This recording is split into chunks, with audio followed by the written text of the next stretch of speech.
I'll show you how to get it, but you have to be willing to do the work. The Syndicate, it's a motherfucking movement. It's just a syndicate. You ain't gotta be perfect, long as you down to put the work in. If when it comes to the bullshit you allergic, well, you just might be my kind of person. Welcome to the Syndicate, where real estate wholesaling is what the business is. Ain't gotta talk about it when you out here living it, so if you out here getting it, then welcome to the Syndicate. Well, welcome to the Syndicate.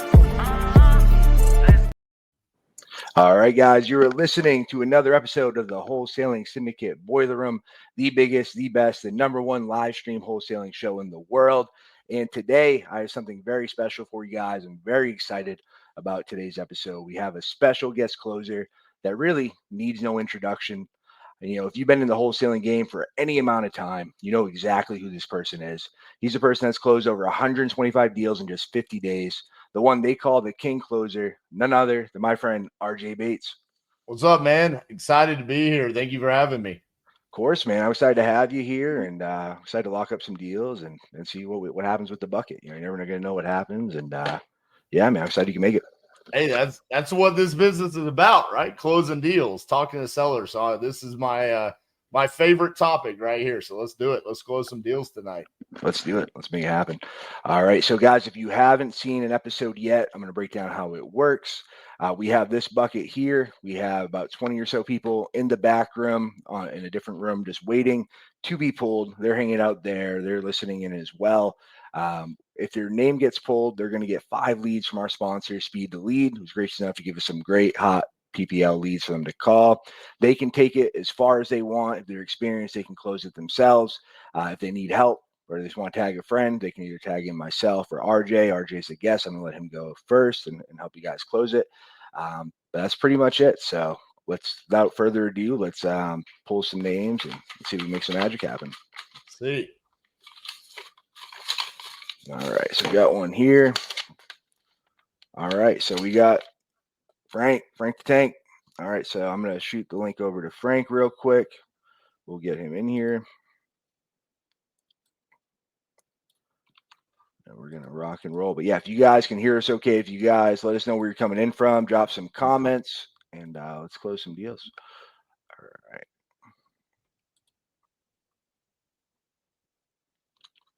Got some friends in the house. Hi, Ro. What's up, man? There we go. Yeah, we got Hira. I need to learn who Stabilized Photography is. They comment all the time on my videos. But I don't know what their name is. Yeah, Stabilized Photography. What's up, man? Right. Let us know. Yeah, we got YouTube blowing up. All right. Yeah, if you guys drop some comments, we'll put you up here so you guys can get a shout out. We got Ocala, Florida. We got Jeff and Ocala. We got Maz in Vegas.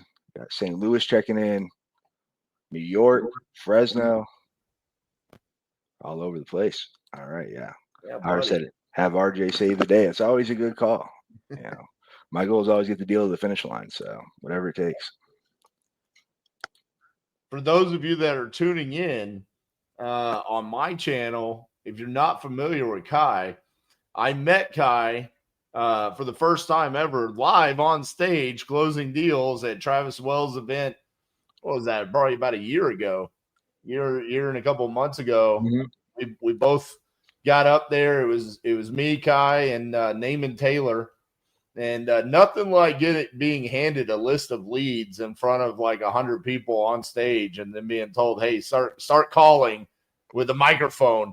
That was awesome. But both me, well, actually all 3 of us, we got either a signed contract, verbal agreement, something along that. That was a lot of fun, man.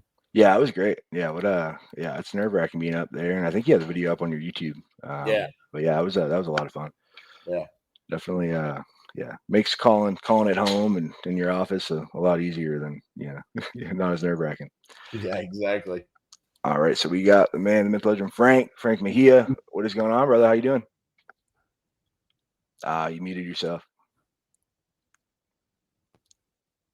Press the mic button. There we go. What up, gentlemen? There it is. Yo, what's going on, bro? RJ, it's good to see you again. met a while back at Ky's last event not the last one, but the one before that. Right. Ky's always throwing. Ky and Bree are always throwing the top-notch level up events. He's probably one of the main reasons why I'm doing this today is just because he opened the gateway for me, and we've been rocking now since May, really. So appreciative of all the game that you guys have been giving, and RJ and Ky just dedicating, pouring out to all of us in the community. I love it, man. Well, let's close some deals tonight. All right. Let's do it. Let's do it. All right. So I'm going to drop the leads right now in the private chat. And as always, I have a million tabs open. I shouldn't. It's ADD for you. All right, cool.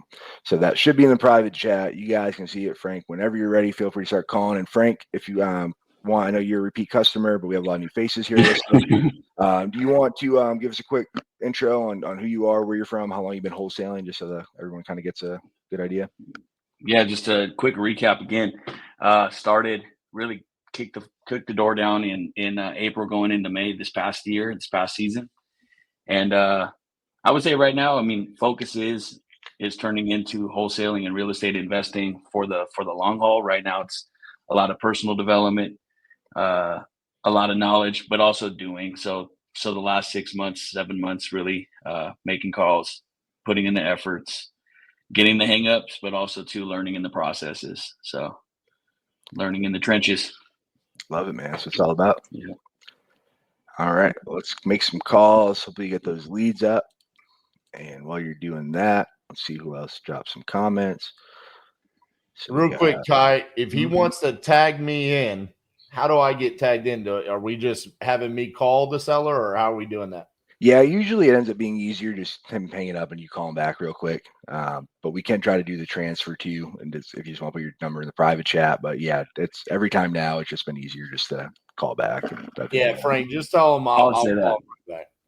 Yeah, so you in the private chat, you see the first list of the first 5. I'll tell you where we're at if we've got some movement going. And then I'll just say, I got my partner coming in. He's going to give you a call and finish up. Hey, if you run into a problem, though, just mute and then ask me a question, and I'll try to coach you through it. Let's try to get you to close the deal. Facts. And we got the headset in so we could talk, and then we're going to be on the phone. So hopefully we can hear everything in real time. And if you hear something that we need to go on mute for, we can walk through it. I'm no stranger to putting people on hold. So there you go. Let's go. Let me get this first one up. All right, so we got Steve checking in from Corpus. What's going on, brother? We got Gadiano Costanza said, you guys need a closers match. Both my favorite closers in the game. Thank you, sir.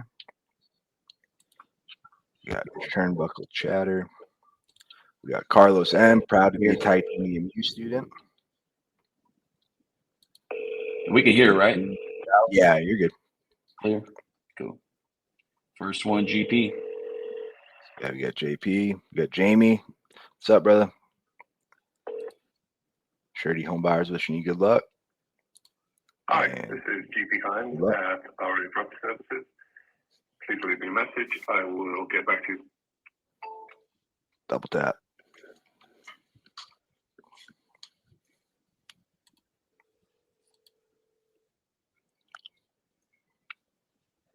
All a part of the game.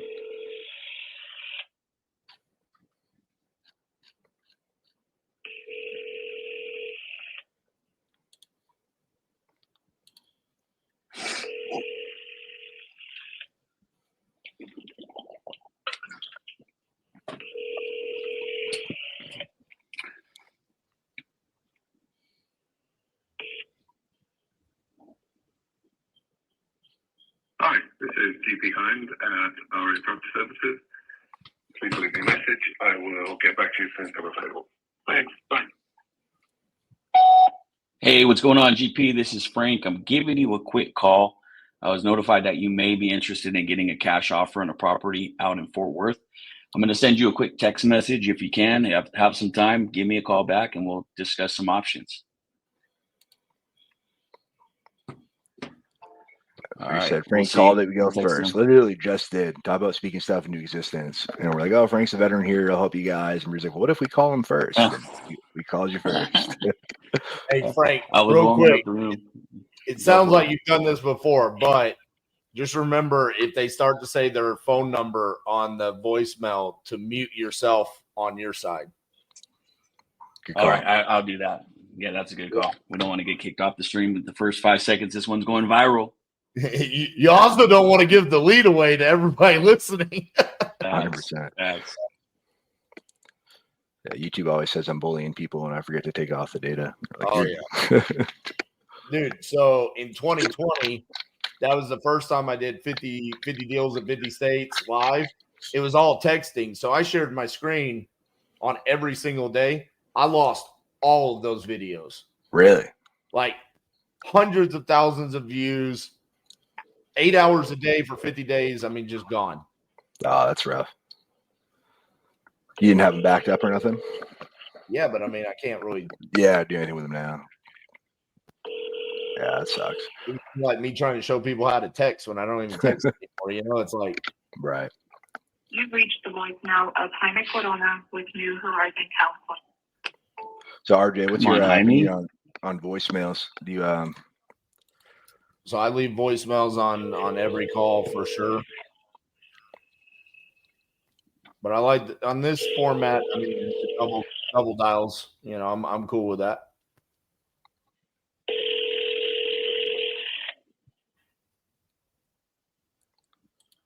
You've reached the voicemail of Jaime Corona. Okay, we got to give him a quick text back. I said, how can I join this Try one program? more. Yeah, so we're opening it up. So if you guys ever want to put your name in the bucket, we do this every other week, every Wednesday. So make sure you just give me a follow, and we'll announce when we're doing the next one. Got more Mark Polar. We got more Titanium University students. Man, I hear so many good things about the program. RJ, is it open right now? And I keep hearing people talk about it all the time. Yeah, You've it's reached the open. voicemail of Jaime Corona with New Horizon Counseling Center. I'm going to text him real quick. Sorry about that. Yeah, no worries. The next class is getting onboarded on Monday. So we bring them in waves of 20 to 30 people at a time. This will be our 10th class. Man, it's been awesome to just be able to impact people's lives. And, you know, I think everybody at this point that's been a part of it would know, like, it's a lot more than just about wholesaling and how to talk to sellers and stuff like that. You know, we're really digging deep into, like, what's your purpose behind being an entrepreneur? It's just awesome. I love this, man. I love what we're doing tonight. Hello, good evening. Can I speak with Rosa? This is her. Hey, Rosa. This happens to be Frank giving you a call. How you doing today? It's fine. Great. The reason I'm calling, I was notified. It looks like you're looking at wanting to get an offer on a property. I'm calling about a property we got an inquiry about today, which was the Hackberry Street in San Antonio.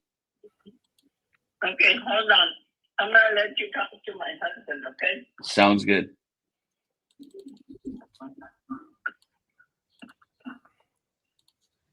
Hello, Hello, sir. Who do I have the pleasure of speaking with today? Richard. Richard, nice to meet you. Hey, my name is Frank Mejia. I was notified today that you guys may be looking at possibly getting an offer on a property down in San Antonio. Wanted to see how I could help out with that. Where are you at? I'm actually located in the Austin area, but close by. Okay. Another one from Austin. Wow. Tell me about it, man. We're everywhere. No, well, we have another guy that came from Austin. Look at the house today. And he was driving back. But anyway, I had 3 phone calls from California. Man. Yeah, it sounds like it's been a busy day for you. Well, yeah, it's off and on. Yeah, I totally understand that. If you can, Anyway, it's a 4-2. 4 bedrooms, 2 baths in the front. Plus a living room, kitchen, and dining room. In the rear is a 2-1. Both of them are 10 roofs. I'm going in. I'm downsizing. That's why I'm getting rid of everything. Gotcha. I sold 2 houses last year also, so I'm getting rid of them. Okay. Yeah. It sounds like this is a very time-consuming process for you. If you don't mind just helping me catch up to speed, you just said motivation-wise, you're just downsizing, but is there anything else that's really at this point why you're trying to move it right now, this property? Well, what do you call it? I'm not in a hurry because it took me 8 months to get situated at this house. Doing these cracker boxes are little rooms, 12 by 12, and so I did knock down the wall and the closet between 2 rooms and made it a whole lot bigger and all that. So that took me 8 months, and then I was busy working and doing stuff and still moving and moving.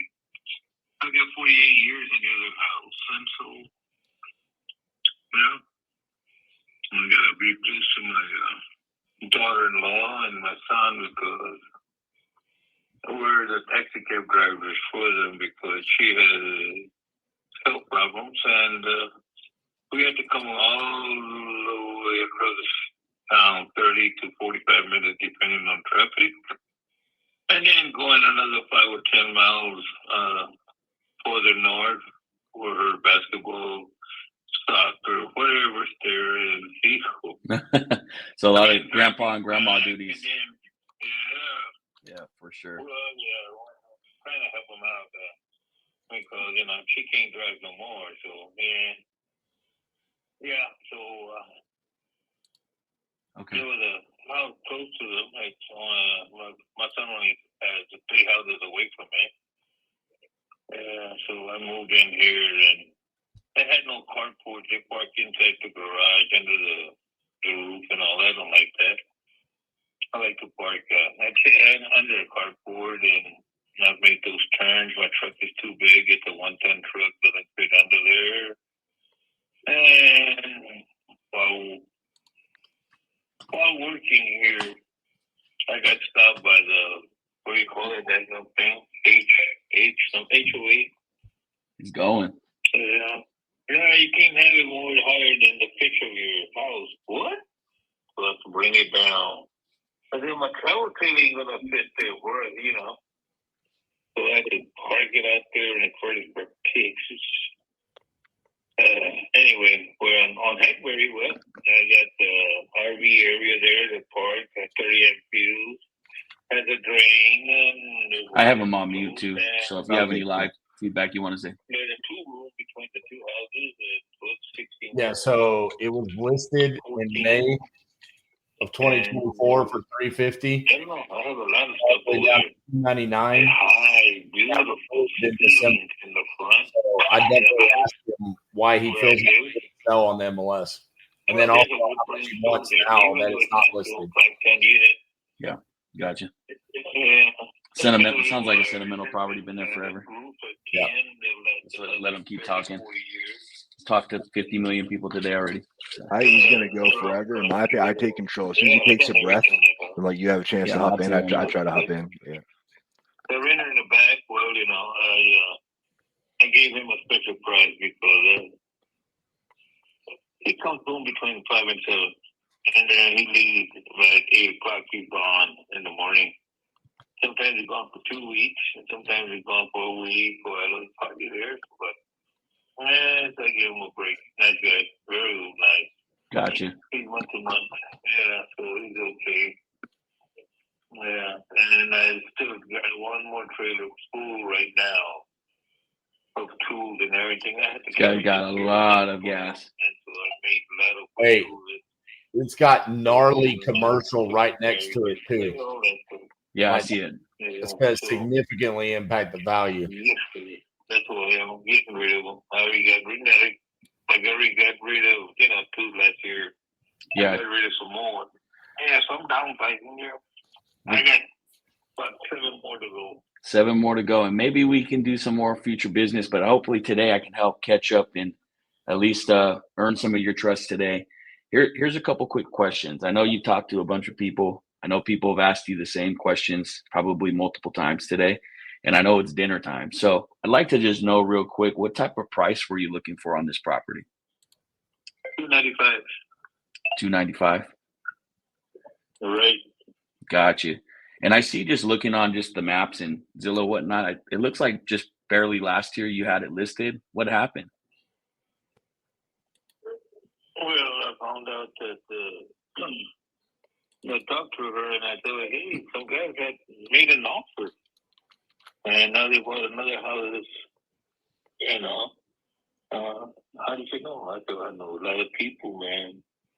I got a parking lot right next to the Alamo Dome and all that, 3 acres. Anyway, I found out. I said, well, I didn't want to lose my commission. You know, well, hell, get your signs out of my yard and get the hell out. I don't know. I just hate realtors. He quit that chinga. They don't know how to negotiate, you know, give and take. So that's why Audio's still good. You guys can hear? Yeah. If I sell it, that's fine. Even though I sure like to move back. Well, yeah, you have about 40. You said about 45 years you had that house? 48. 48. That's right. Yep. But 48 years. But it sounds like with all the responsibility of being the greatest grandparent on the earth, you have to, take care of your little ones and get them to and from. It just sounds like having that house just doesn't really make a lot of sense anymore, if I'm hearing you right. Oh, I got 7 more. Well, again, we'll talk about those maybe here in the future, but with this one, And, that's not a pain in the ass. I'm getting income from the back, and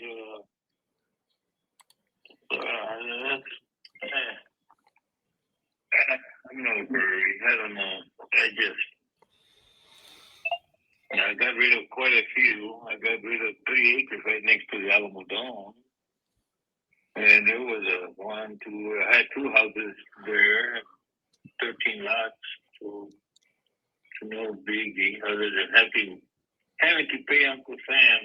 God damn, a hell of a lot. Profit gains. Yeah. And like now I sell some on that house with 31. But anyway. yeah. So are you flexible at all with that 295? A little bit, Depending circumstances. And depending on a lot of things, Yeah. Well, let me ask you this: How do you envision this process going? If you're putting yourself out there, you want to get cash offers. How do you envision this process going? How do you envision this process moving? Yeah. How do you said that you're not as motivated, but you can be motivated. I mean, in a perfect world, if you can wave a magic wand, what would you like to happen? Oh, whenever. If it's a cash deal, you can close in 7 or 14 days. That's what I did across the What do you think I should street. shoot at too? I should shoot 200. I haven't looked at anything. What's a number? I wouldn't offer.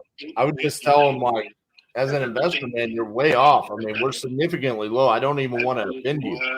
Let's see how he responds. See if he chases after you. I'm not exaggerating, but I got 31 houses sold. Okay. Yeah. And when I sold the 3.25 acres next to the Alamo Dome, if I get hit, even in the past. I just go back to, okay, it's been on there for 6 months, man. You haven't gotten the number you wanted. You took it off the market. Like, well, how are you coming up with this number? If you don't mind me asking, where are you getting this number from? How much? That's why once I sell this one, I know I got another one. Either I sell 105 to Floyd or 1109 Hackberry right next door. Yeah, I could take a look at those, but just out of curiosity, I mean, this has been out there for a while. It hasn't got the actual responses. I mean, as an investor, I mean, I don't want to even offend you. How'd you come up with the 295? I don't know. It's just Well, there's a house right around the corner from me on Florida Street. They want $375, and it's only I think it's 3 bedrooms, 2 baths, and it's a smaller lot than mine, and no rent house, no income. And I have huge big rooms on this one. Big rooms. Yeah. Yeah. Well, it's a 4-bedroom too, but again, there's commercial right next door. There's commercial right next door to it too. I don't think, just out of, you can tell me no anytime, but respectfully, I think I'm way off the 295. I'm like well into the low 2s for this property. Okay. All right. Have a nice day. Thank you very much. Yeah. Thank you. Okay. Yeah. We weren't going nowhere with that one. Yeah. So Frank, my feedback on this call is one, I can already tell that you're great on the phones. Like, I love your demeanor. I love the way that you ask questions throughout. I mean, you sounded great. You sounded a hell of a lot better than the videos I just reacted to today. I shot 4 King Closer reacts today. You were better than all 20 videos I reacted to. So, brother, be proud of yourself, okay? The result on this has nothing to do with you whatsoever. I mean, this is insanity what we're dealing with, right? I mean, comps wise, I saw someone on there said like, hey, on certain parts of Hackberry, not where this is. I mean, I've got comps pulled up. I mean, realistically, I felt like the ARV was less than what he was asking. So we're well in the stratosphere. And with that commercial being next door, Ky, this is in your backyard. I know San Antonio's weird, but dude, every investor is going to look at this and be like, I don't want that commercial right there. So I thought you did a great job, Frank. The only critique I probably would have given you is, man, maybe you could have done that like 3 minutes faster just to condense your time down. But outside of that, I mean, we're live on YouTube, baby. So we're trying to get a miracle to happen, right? 100%. But yeah, no, great. Like we were saying, I think last time you were on, Frank, dude, night and day difference from you started. You see the confidence, you can hear the confidence. We can see it because we're live too. But yeah, man, you're doing great. And I think that's part of it. A lot of people talk about is weeding the people out, like if that aren't serious, right? Like some other wholesaler that he talked about. Literally, not only did he probably talk his ear off for twice as long, he drove all the way from Austin to San Antonio just to see it, knowing it wasn't a deal already. So like knowing when to cut bait is a big thing. Yeah. Absolutely, man. And again, you could almost tell in the first 3 minutes of talking to him, he wasn't going to be realistic. He wasn't really going to come down. And then the question about, hey, why didn't it sell on the MLS? His response was, realtors don't know how to negotiate. Realtors don't negotiate. Realtors are representatives of the seller and the buyer. All they do is relay whatever the buyer or seller told them. So you're right. They don't know how to negotiate because that's not their job. So right there, I mean, you just know you're dealing with someone that's not going to be realistic, probably not someone we want to be in a short-term marriage, right? For the next 30 to 45 years. I don't want to deal with that guy. All right, let's go. We got one more up. Let's do it. Yeah. So I think that was the third lead. We already got one on. Let's see what else we got here. Jamie said smooth transition. Hey, good evening. Is Jeffrey there? Jeffrey, pleasure to meet you. Hey, this is Frank Mejia. I'm giving you a call today. We just learned it looks like you're doing some research on possibly getting a cash offer on a property down in San Antonio. I'm not. So filled out a form? Not a form, but we one of our partners reached out and may have caught some interest in you. Is that something that you like to discuss? Just ask a couple quick questions, maybe get you an offer together. Not really, honestly. Not really. Not really. Like you're not interested in selling your property, or not interested. You just don't have the time. I mean, I know y'all are cash buyers, so y'all are trying to do like short sale purchases and stuff like that. So I would want like how much do you want for my house. So how much do you want? And if you can tell me just off the top, I mean, what are you looking at specifically? 400. All right. While I get your file pulled up, let me take a look. Yeah, that's a pretty high number. How'd you get up to that number? How'd you get there? Comps. Comps. Like you have one like in the neighborhood that just got redone, and I got friends that are real estate agents, and they were just telling me. okay. So you Why got haven't you listed it? some real estate agents? No, I've got friends that are real estate agents. I'm in construction, so. Okay. And what do you do specifically? Are you a contractor, GC, or? Swimming pool builder. Okay, nice. Okay. So if you have friends and you want that money, how come you haven't listed it yet on the market? Well, I don't. I haven't. I mean, it's almost paid off, and I just if people everything's for sale. I mean, so. Yeah. I mean, I know a lot of people say that, and some are really about that, and then some are just, they're just saying it just to say it. But are you? Oh no! If someone offered me $4 for the house, I'd take it. But, okay. I mean, that's almost double the price. Just what I'm looking at. I mean, not to offend you or anything, but not to offend you or anything, but just out of curiosity. I mean, is there any real motivation besides that you need to sell this house? No, like I said, comps, and like I get $1 million in falls, so the house across the street just sold, and it was just under 4. So okay, yeah, I was my managing partner said that I'm looking at the notes now. Just I'm kind of thrown off by it because the notes say that you were looking to relocate. Is that true? No, I don't know where anyone has any information on. So, Jeff, someone must be playing a bad trick on you if you're getting calls every single day. Yeah, well, I mean, I got them before anyone said I filled out anything, but that's just, I don't know if that's a new. Gotcha. Well, I know you're not lying about what you said about 400, but I don't think your property is 400. I see a house kind of across the street a while down, maybe twice the square footage. I see that sold for like 460. What makes yours? What's the square footage? Let's see, it's 811 Tamsworth, 2,628 to be specific. It looks like yours is about 1,500. So there could be some big differences with square footage and amenities and whatever else. That one's. I mean, it's not even shaped. I was there when they did the foundation repair and all that stuff on the house. So,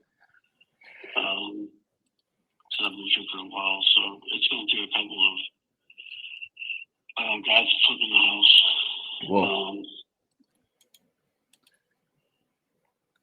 Well, let's spin it back to you. I mean, are you looking to do anything with your house? I mean, is it something that is you need to do this today with your house, or 6 months from now? What? No. Not at all. No. Okay. Yeah. Well, I don't want to keep you longer than you need to be, but I do appreciate you giving me a quick 5 minutes every time. So you won't hear from me again. I hope you have the best rest of your night. Okay. Okay, you can. So Frank, on this one, Someone play the trick. Well, this is a cold call lead, right? From Speed to Lead. So they called and probably said, "Hey, are you interested in selling it?" He probably said something like, "Yeah, for the right price." He said it on your call.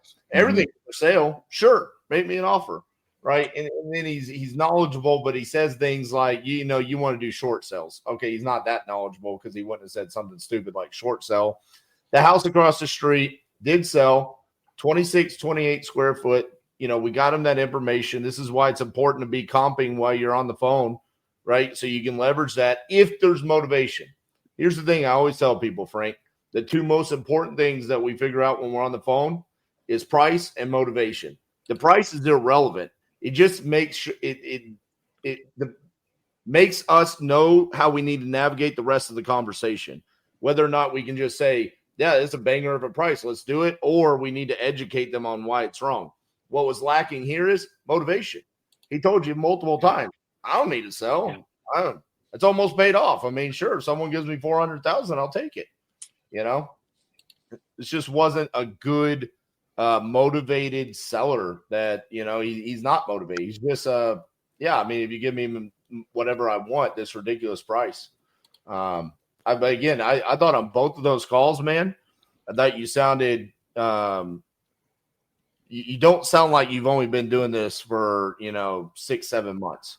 You sound like you've been doing this for a while. You sound very composed, good questions, and realistically, this is just part of the game.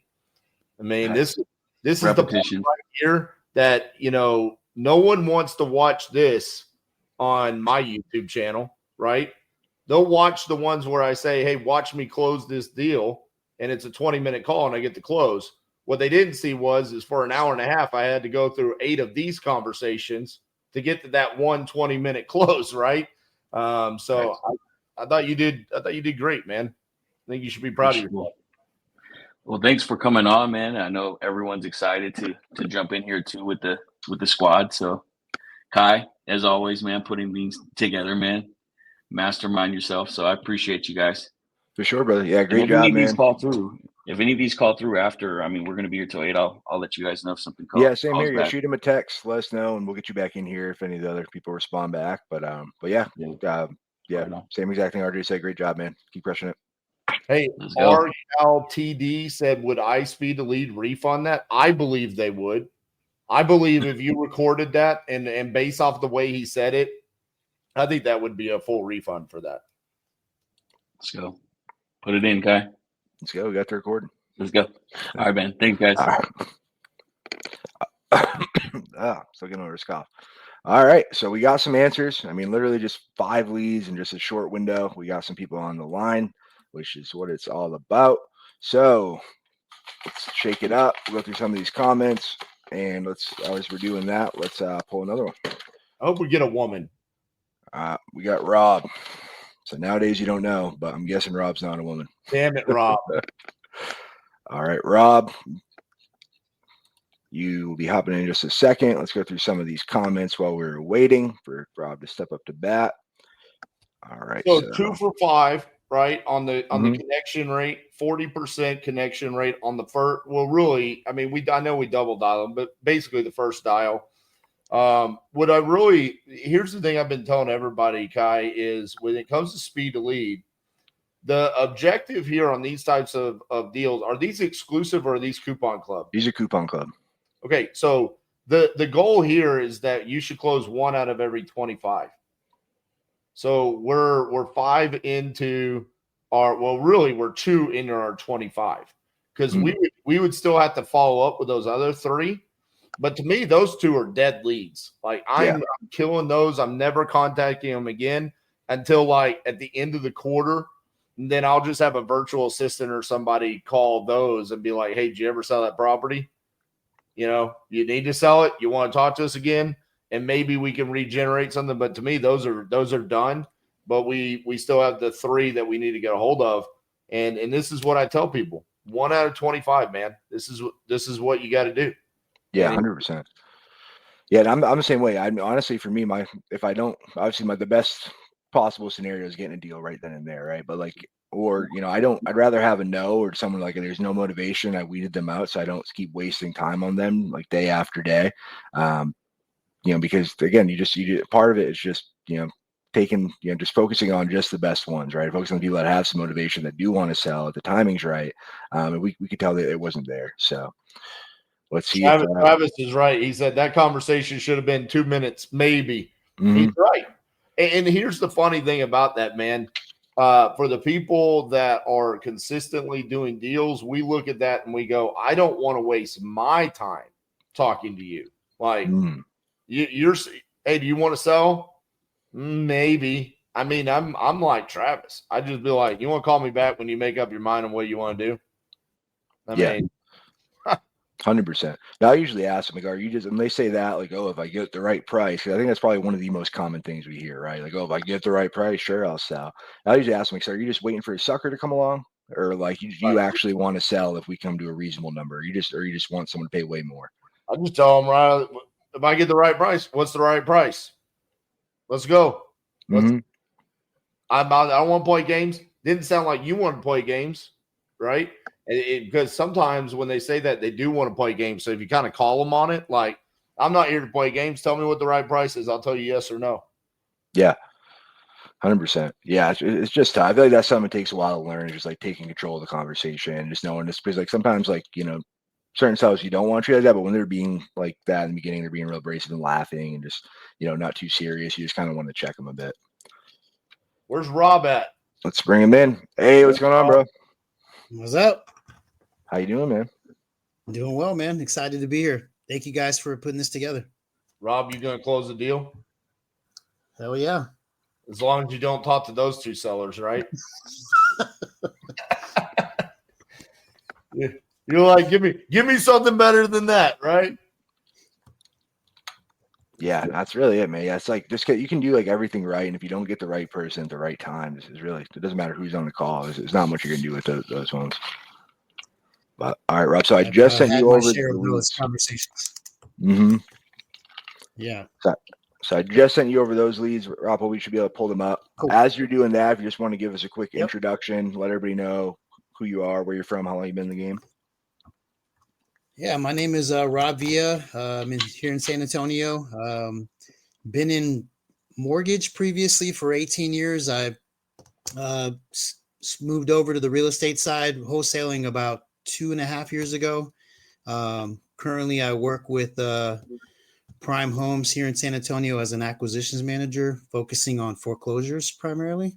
But I've seen and followed both of you guys and know you guys are awesome individuals and are go-givers, and just want to be associated with you all, man. Love it. Let's close some deals, man. Let's get it. Let's go. Let's make it happen.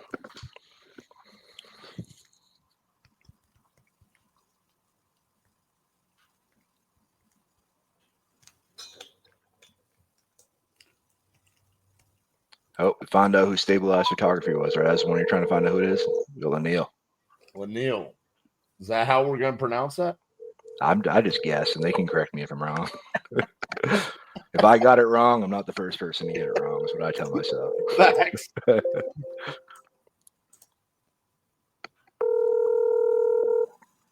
Hello? Hi, may I speak to Benita? How can I help you? Hi, Benita. My name is Rob Villa here in San Antonio. How are you? Fine. Awesome. Benita, I don't mean to interrupt your day. Received some information from a colleague that you might be interested in potentially receiving a cash offer on your home in San Antonio. Is that true? What was that again? I received some information from a colleague that you might be interested in receiving a cash offer for your home in San Antonio. Is that true?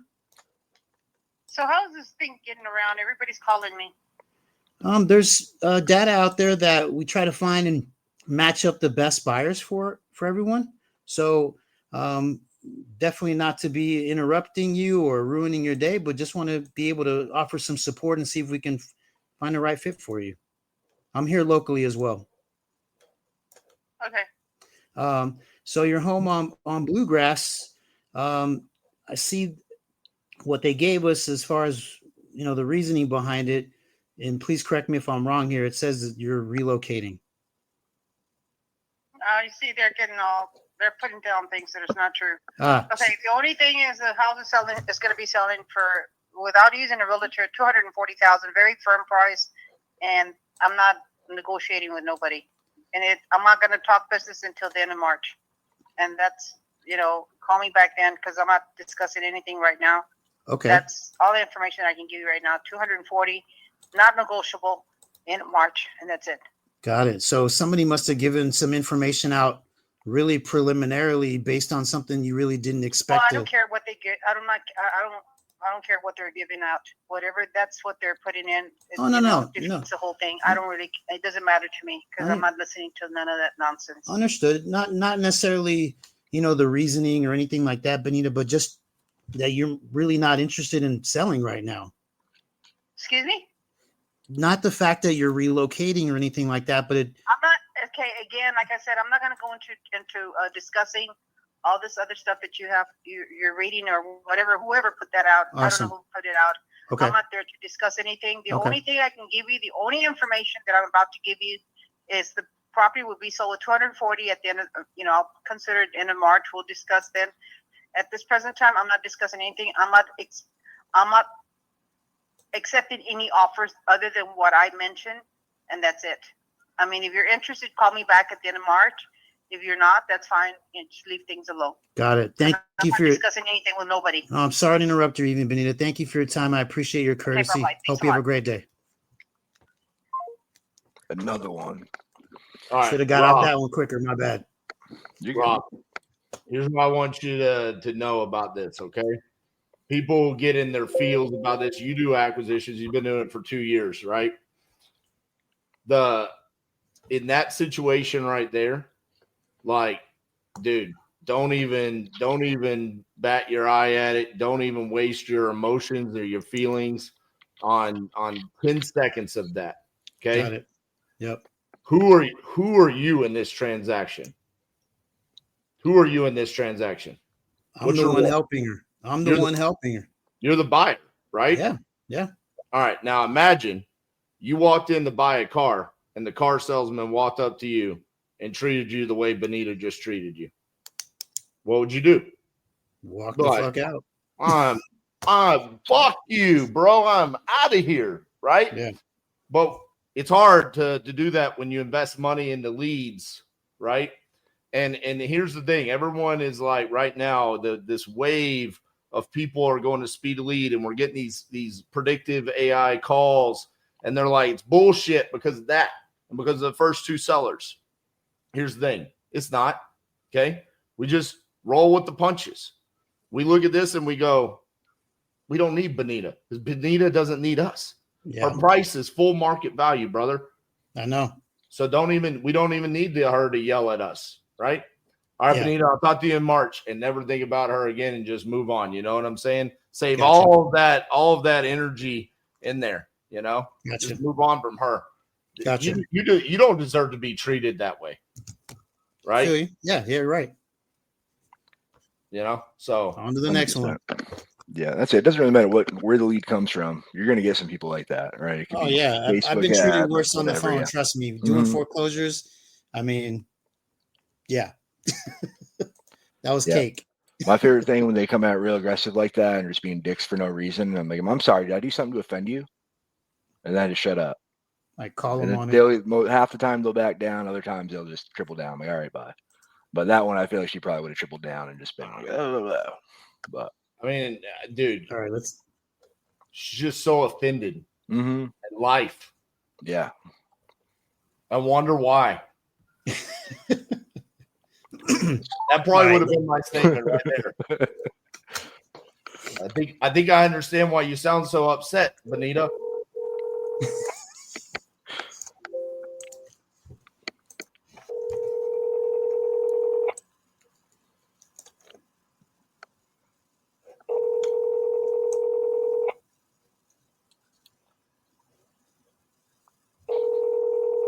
Your call has been forwarded to voicemail.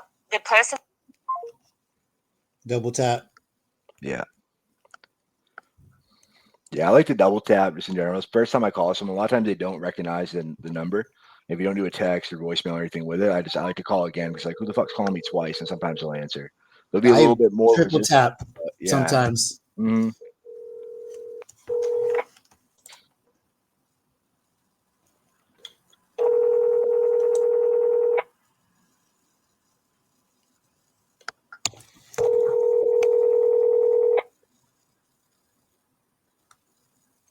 Timothy, Rob. Your call has been forwarded to voicemail. The person you're trying to reach.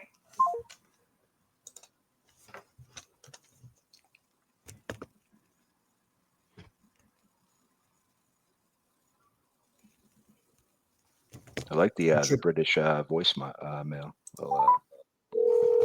Robot. Hi, you've reached Jeremy with 84 number. I'm unavailable. Imagine you're Bonita and you just hop on YouTube and you see this guy with an epic beard and you're like, who's this guy? And you click on it and then you hear yourself being the biggest bitch of all time. You realize it's all over YouTube. That's hilarious. Just being like, wow. I mean, dude, think about how embarrassing that would be. Oh yeah. I think that's a big reason, like, why people are so rude on the phone sometimes, stuff just because they don't think anyone else is going to hear it. Yep. We had one, and like, someone's like, I don't know. We ended up getting them, but he's like, it was on one of the live streams. I don't remember if it was a boiler room or not, but someone's like, yeah, I don't know, but like, everybody's talking about this property. It's everywhere. It was one of the boiler rooms, and we're like, oh, really? Everyone's talking about it, and like, we're on the live stream, and we're like, I guess he's right. Like, everybody is talking about it. Like, we're talking about it right now. I triple dialed that one. I'm moving on to the next one. Yeah.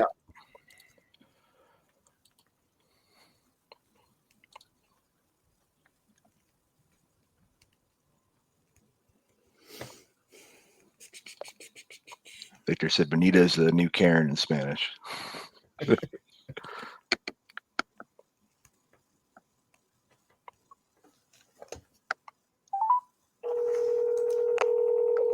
Travis said, bye, Bonita.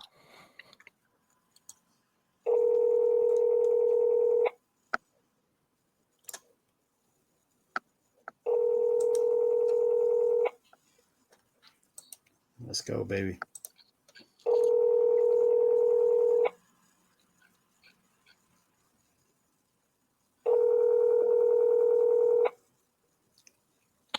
Somebody's got to answer.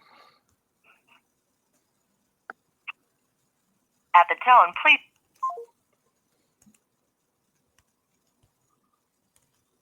Double tap.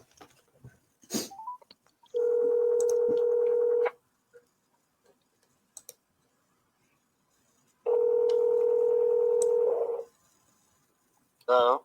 Hello, Amir. Hi, this is Rob. How are you? Who is this? This is Rob Villa. How are you today? Amir, we don't know each other, but I wanted to reach out to you because I received some information from a colleague that you might be interested in receiving a cash offer on your home in Houston. Is that right? Please. Awesome. I'd love to help you, Amir. So from what I understood, and please correct me if... Listen to me, please. Yes, sir. All right. Go do your research, please. Okay. The size and everything of the property, the location, and how much the other property is being sold, and give me 120. Then we talk. Other than that, I'm not going to waste my time, sir. Okay, let me just make sure I understand you accurately so that I don't waste your time, Amir. I totally respect that. So just to make sure I'm following you, you're looking for 120,000? Correct. That the similar property goes for 145, and this needs the structural is perfect. It may need fresh painting. Maybe wood floor needs to be changed, and little maybe cosmetic things. So for that, I'm taking $25,000 less. So do your research. When you're ready to give me 120, I sell it to you tomorrow. Gotcha. So you're looking for someone to move in the property, essentially. You're not looking for a cash offer. I am looking for cash offer. Gotcha. So anybody that would give you a cash offer, Amir, and please don't take this in any way, then just try to give you some guidance, is obviously going to be an investor who is for profit. And that's what I'm saying. I'm giving you guys $25,000 break. Well, it needs to work, right? I think that perhaps what you feel might be the break is actually the rehab that we would have to put into the property to then try to sell it for the full market value. So there really isn't a break. I tell you, the most you guys gonna spend is $8,000 to $10,000. The most.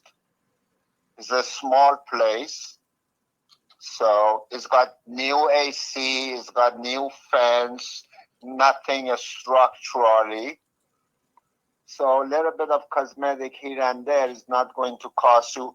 It's got refrigerator, it's got burner, and $8,000 to $10,000 the most. So you guys gonna make 15,000. If that's not enough, I don't know what to say. I appreciate you breaking it down for me.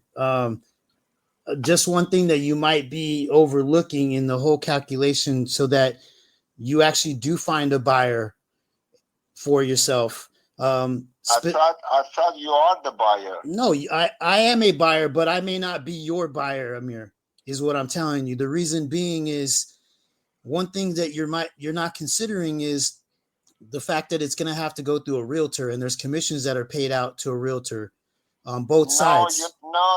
You know how many calls I get a day? No commission, no closing costs, and I already had $110,000 offer. I can send you the text. I didn't sell it. So if you want to come up with more than that, I'll be more than happy to listen to you. But no, if you want to lowball it, please don't waste your time. No, that's not the intent, Amira. It's not to lowball. It's to actually find an opportunity for both of us to benefit. From what I'm hearing, the benefit is all going to be on your side, because you're right. I'd be the buyer, but I'm going to have to sell the property eventually, Amir. I understand, but I'm not sure you're listening to me. I already had $110,000 cash, no closing costs, no nothing, no agent commission. Why didn't you take it? And I didn't sell it. So you need to do better than that. Got it. Yes, sir. I really think that you had an offer that you probably should have taken, Amir. You may want to reconsider that. No, okay. I'll think about it. Understood. Well, I certainly appreciate the time that you've given me. Yes, sir. Thank you very much. My pleasure. You have a wonderful evening, Amir. You too. Bye. Bye. Another tough one. Give me some feedback, guys.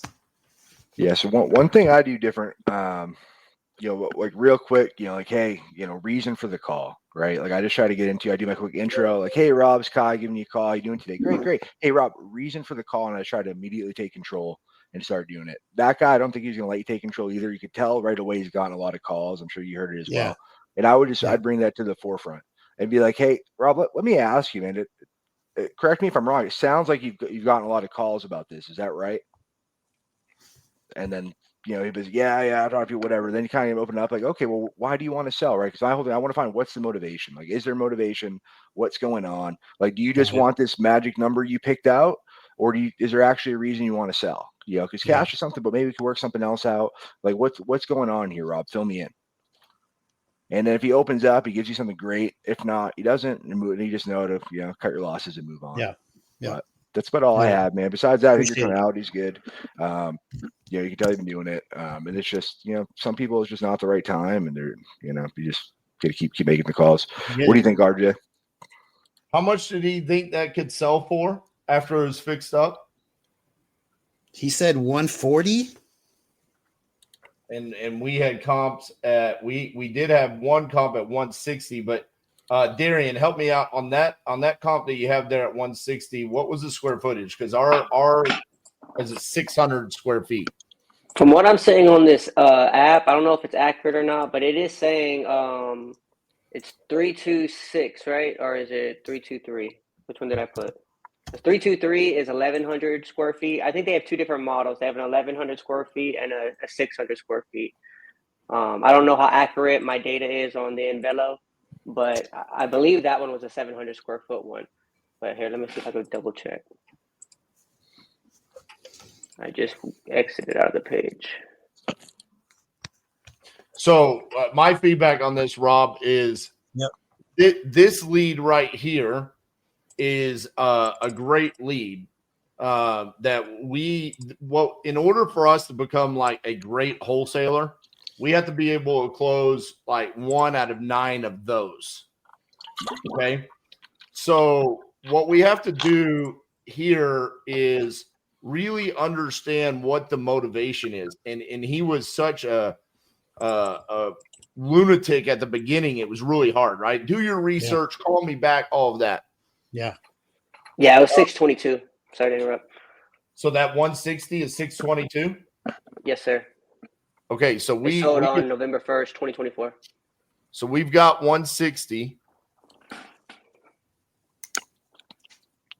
Rob, you want me to call him back? Yeah. Let's do it. Thanks, Darian. And real quick, guys, I know it's probably just brought Darian in out of nowhere. Darian, he's a San Antonio agent here. He's helping us in the comps in the back room. So if you haven't yet, make sure you go give Darian a follow. And if you need help with anything real estate agent related, Darian's your guy in San Antonio. Appreciate you, Guy. Or if y'all guys want to lose in the golf course, hit me up. All right. It was the 713 number, right? Yep.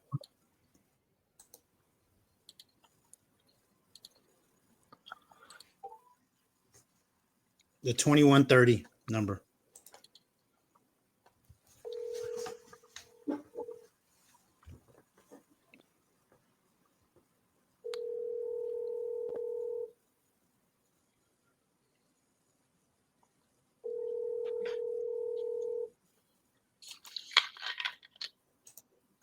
See, bud.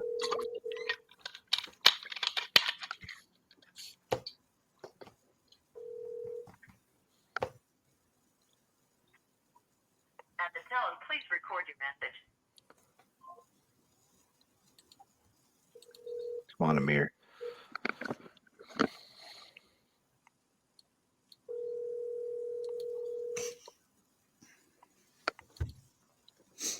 Pick up. He was the triple tap. It required the 3 for him.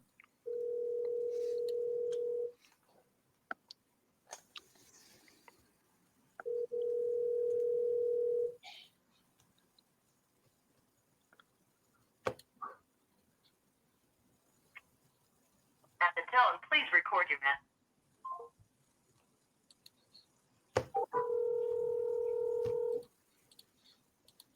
Third time's a charm.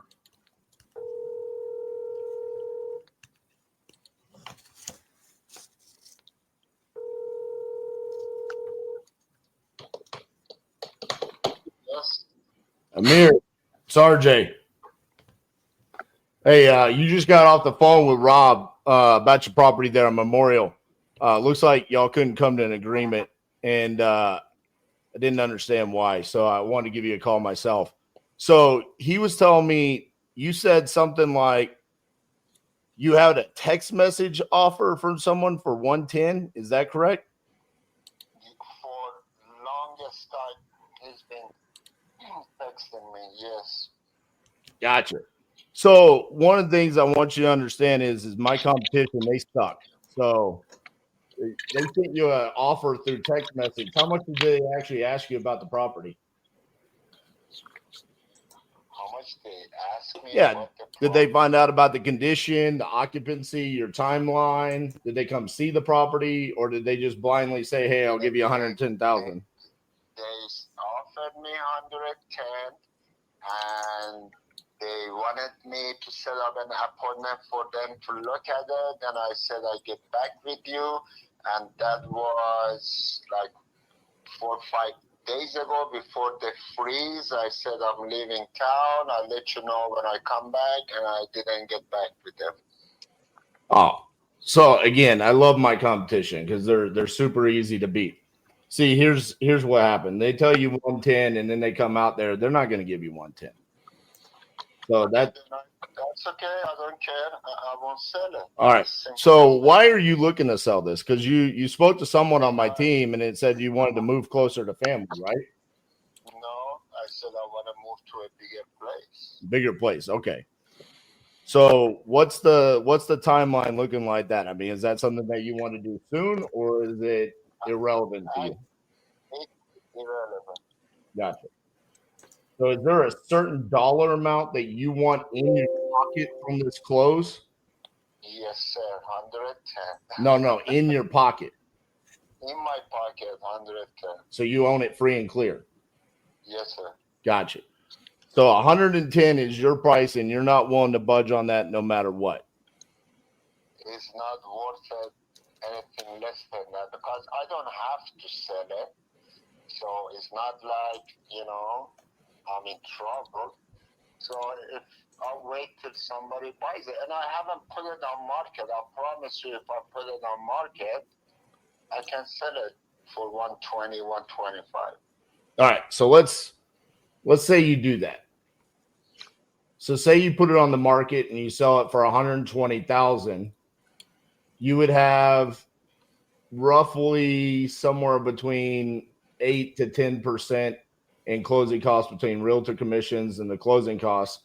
And then you're also going to have to go through an inspection where they're going to hit you up for inspection items where you would have to do repairs or give them a credit. Is that something that you would want to go through? I don't think they're gonna find anything by inspection, $300, and they have to pay for it. There is nothing wrong with the property, and whatever it is, I'm telling them it needs new fresh painting, and the floor parquet needs to be changed, and basically that's about it. So what inspection gonna tell them? I have no idea.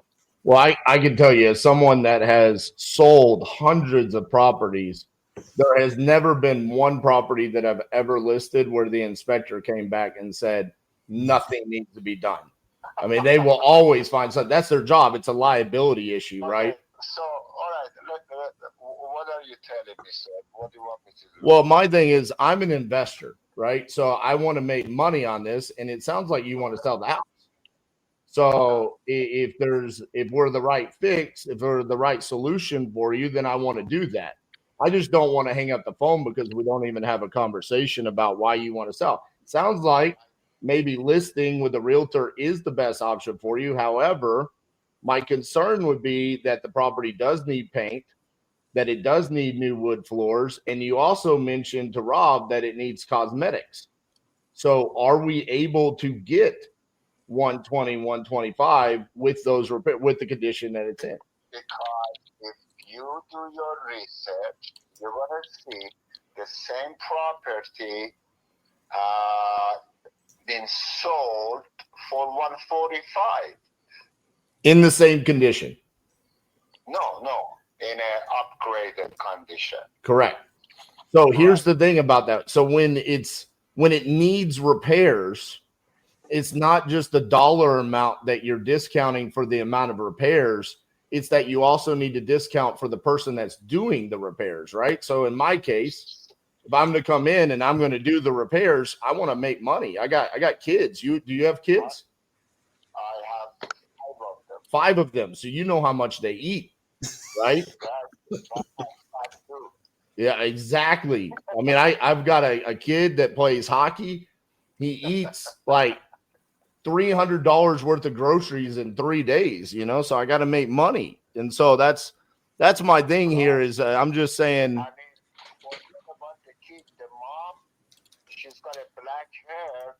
Oh my God. She is on a shopping spree every day. That is my biggest concern. So you got to make money on this just to give mom some money, huh? Exactly. Yeah, I got you. So you want to find a new place. What are you going to do with the money? Is it for a down payment or is it to go find a place to spend $110,000 on? No, it's going to be for down payment. And I tell you what, if you do me right, I'm going to sell another property to you in the same location. So it's in Memorial Drive, like the same complex? Same complex. Okay, how much are you going to give that one to me for? That one I give it to you for $155. It's bigger than we went in the wrong direction, Amir. You are missing what I'm trying to do. It's bigger than this. That goes for $165. Where do I make money, Amir? What do you do for a living, Amir? I teach. You teach? Yes, sir. You teach math? No, far from. I can see we're going the wrong way, brother. I sell for 165 and then I buy it from you for 155. I lose money on day one. I know. Just on realtor commissions alone, when I go to sell it, they take all my money. 165. I pay the commissions and all that. I'm losing $3,200, and I got to. Okay, you didn't ask me what I teach, though. Yeah, what do you teach? I teach law. So when you don't have an agent and you and I dealing with each other, you don't have to pay any commission. Correct. I've no commissions on this. Let your mathematical genius figure that out. But when I go to list it on the retail market to find the owner occupant, they're worthless, but they have this access to the MLS. They're the gatekeepers. So they have to list it for me and I got to pay them. So listen, what I need is I need a buy one, get one free discount. Okay. So listen, on the first one, the one that we were talking about, you want 110, but you just need a down payment. That's what you need. So you just want to pay me the down payment price? Yeah, I want to pay you the price where I can make money and you get what you need. I only want to put $50,000 down. Is that what you want to pay me? No, I'll pay you more than 50, but you're getting closer. Okay, I'm sorry, I didn't get your name. My name's RJ. Mr. RJ? Yes, sir. Yes, sir. So have a wonderful night, sir. Thank hold you. on, Amir. We're not done yet. No. RJ, bye. Amir, hold on 1 second. Don't hang up. Oh, he hung up. Damn. I was fun at least. Yeah. No, way to turn him around. No, that was a masterclass. I think that was worth.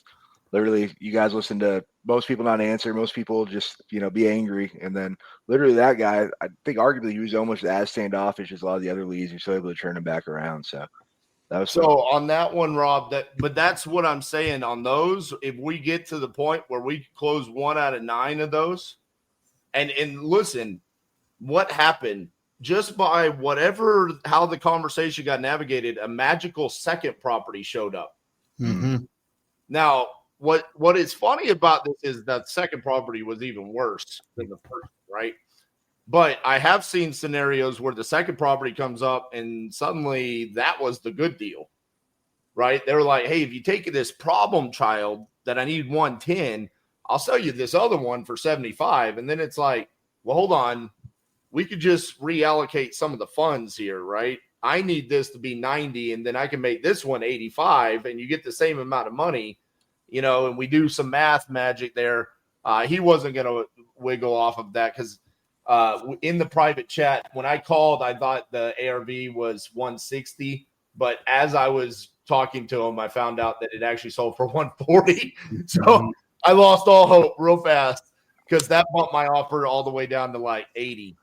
So we were like 30 grand off based off of that. So, but again, Rob, that's where if we are always focused on improving on those types of calls, that's the most common type of seller.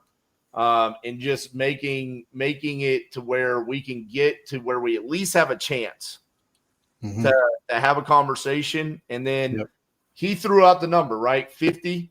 And I said, we're moving in the right direction. And I just, if we could have got him to hang on for a little bit longer and threw out the 80 just to see. But that's why I wanted to call that one because I knew that was a hard one. Yeah. That's a great lead. I would pay $29 for that lead every single day. 100%. Thank you for sharing how you flipped it, man. That was awesome. You got more, don't you? Yeah, I got another one hollering at him right now. Let's do it.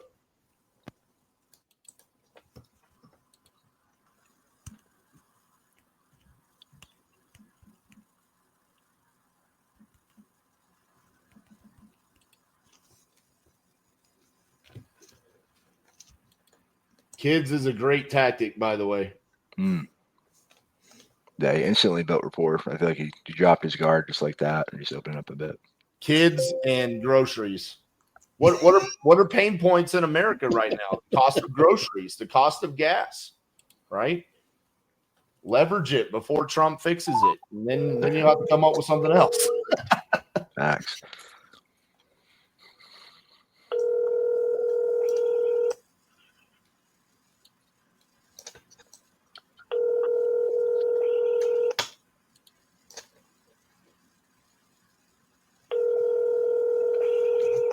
I got a good feeling about Linda.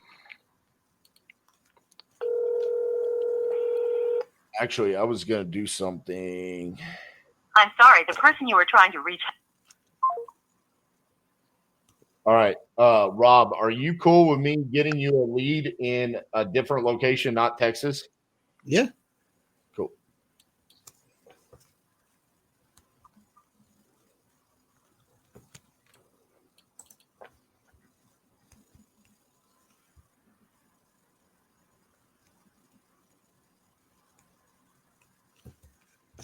Get that one in the private chat.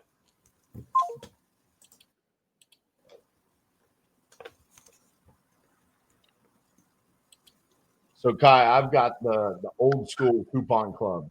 Oh, okay. I get them for $9. Oh, damn. Yeah. Let's rock some coupon club, baby. We're gonna find some motivated sellers. Yeah, let's do it. I mean, we called the same amount last week. Coupon club ones, just kind of grabbed some right before the show. And yeah, I mean, yeah, Travis, a bunch of good conversations, and I feel like it's just timing, right? Even though just because they didn't answer doesn't mean they're not going to go. But yeah, if you're getting into that $9, it's a home run. Hey, Lonnie, this is Rob. How are you? Okay. Good, man. Hey, I'm just reaching out to you. A colleague of mine let me know that you might be interested in receiving a cash offer on your home in Wetumpka. Is that right?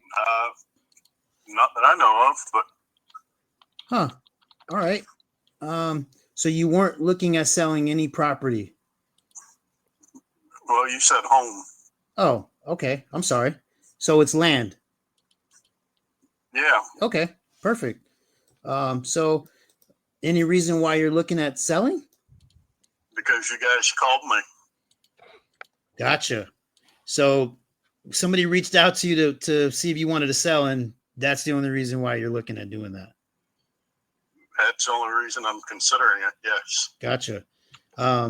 So let me ask you, are you open to an offer on it, or what are you looking for on the property? I will listen to whatever offer. Just don't waste my time. So I definitely don't want to waste your time. If you got a reasonable, a competitive offer, I will listen to it. I'll consider it, but don't waste my time with something low. Understood. So what are you asking for it, Lonnie? I don't want to waste your time or mine. You guys called me. Okay. About making me an offer. If you want to make me an offer, make me an offer. Yeah. How many acres is it? Do you mind me asking that? Your gal had all that information. She looked it up. I wish I could say that she did, but I'm sorry that she didn't provide that to me. I don't want to waste your time, but if that's too much, then call her. Get the information to where you can make the offer, and you can call me back. Lonnie. Other than that, you're wasting my time. I got it, Lonnie. Thank you so much for your time. Hope you have a great night, man. You too. Thanks. Bro, what is in the water tonight? Like it's a full moon, bro. Just like legitimately, I have done hundreds of these lives, and I've never seen this many sellers in a row just be complete assholes. Like back to back to back. That's how we build the I'm skin. just asking you how many acres. If he had said 3 acres, I was going to tell you offer him $15,000. Yeah. He wouldn't even give me that. So hey. All right, I got another one, and then after that, Kai, do you want to move on to another? Yeah. Get one more bucket pull. Yeah. All right. This is Texas. This is in Abilene. Cool. But no, I'm not in a rush though. You got time. Keep calling people until we get somebody. Somebody's got to be a good one. All right. I feel like every time I'm going through and it's getting tough people, I'm just like, I keep telling myself I'm due. All right. Like one's coming up. Exactly. I think this That's one's it, it. man. They're out there. So Rob, how many have you talked to? you've talked to 2 sellers, right? 2. So you're 2 for 6. Yeah. Okay.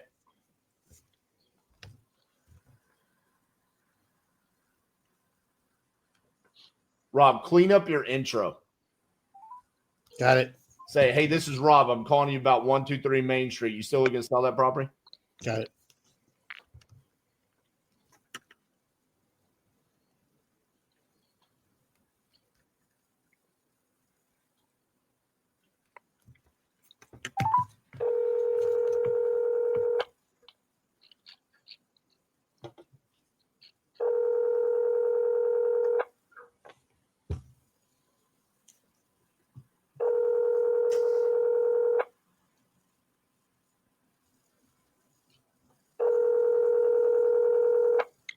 So Jorge said, how can I subscribe to your emails, get notified of these calls? So the best way to stay up to date is join our free school group, just Wholesaling Whoa, Syndicate. James. Hey, this is Rob. How are you? I hope I'm doing good. What can I do for you? Yeah, definitely. I feel you on that. It's been one of those days for me too. Hey, I was just reaching out because your home on 310 Y'all Road in Abilene. You still looking to sell that? Yes, but I'm not looking to mess around, and I'm not looking for any BS. So how about that? Yeah, that's perfect. That's just exactly the type of people that I like to work with, James. So tell me, what's the price you're looking to get for the property? I'll tell you what. I'll tell you what I got going on. Okay. I owe $245. I've been on Red Bend. I pulled up props on it, and estimate on it is $284. I'm not gonna take all the meat off the bone for you. That'd be rude. I appreciate that. But I know that the market's going to go up here in the next 6 months to a year, because I know that there's big projects going there in here in Abilene. This AI thing, what is it called? Starfleet or something like that? Okay. Stargate. That's going to be bringing in 100,000 jobs. Yeah, I've heard about that. Okay, so you know the market's going to boom. So it's a Go ahead. it's a 3.2 acre lot from what I'm seeing online. Is that accurate? It's actually a 4.2 acre with a shop sitting right on the lake. Gotcha.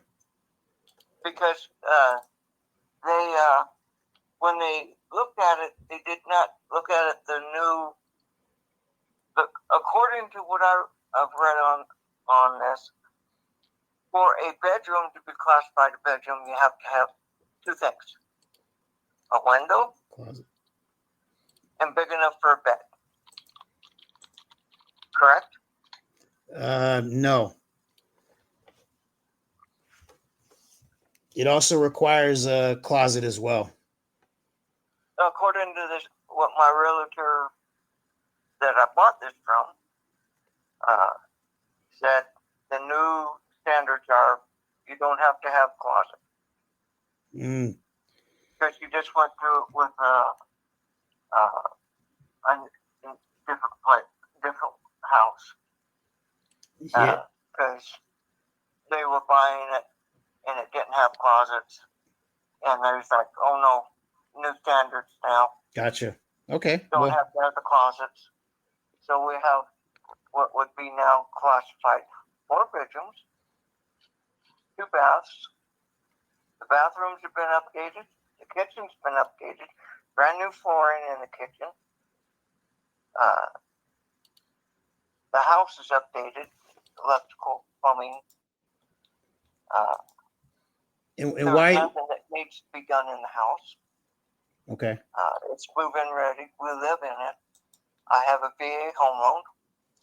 I owe $245. I'd like to walk out of here with money in my pocket.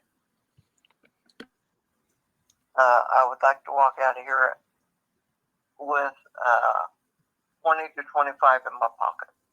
20 to 25 in your pocket. Got it. And what? And okay. Go ahead. And the reason why you are looking at selling? I'm sorry I didn't ask you that initially. Well, it's just me and my wife, and it's too big for me and her, and we're gonna go RVing again. Oh, perfect. That sounds like fun. Are you any spots you're looking forward to getting to?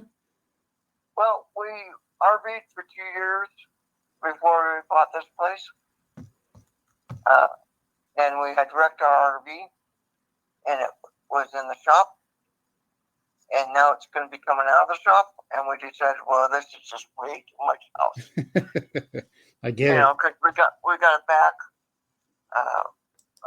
sunroom here on here, and this is actually 1,860 some odd square feet of a house.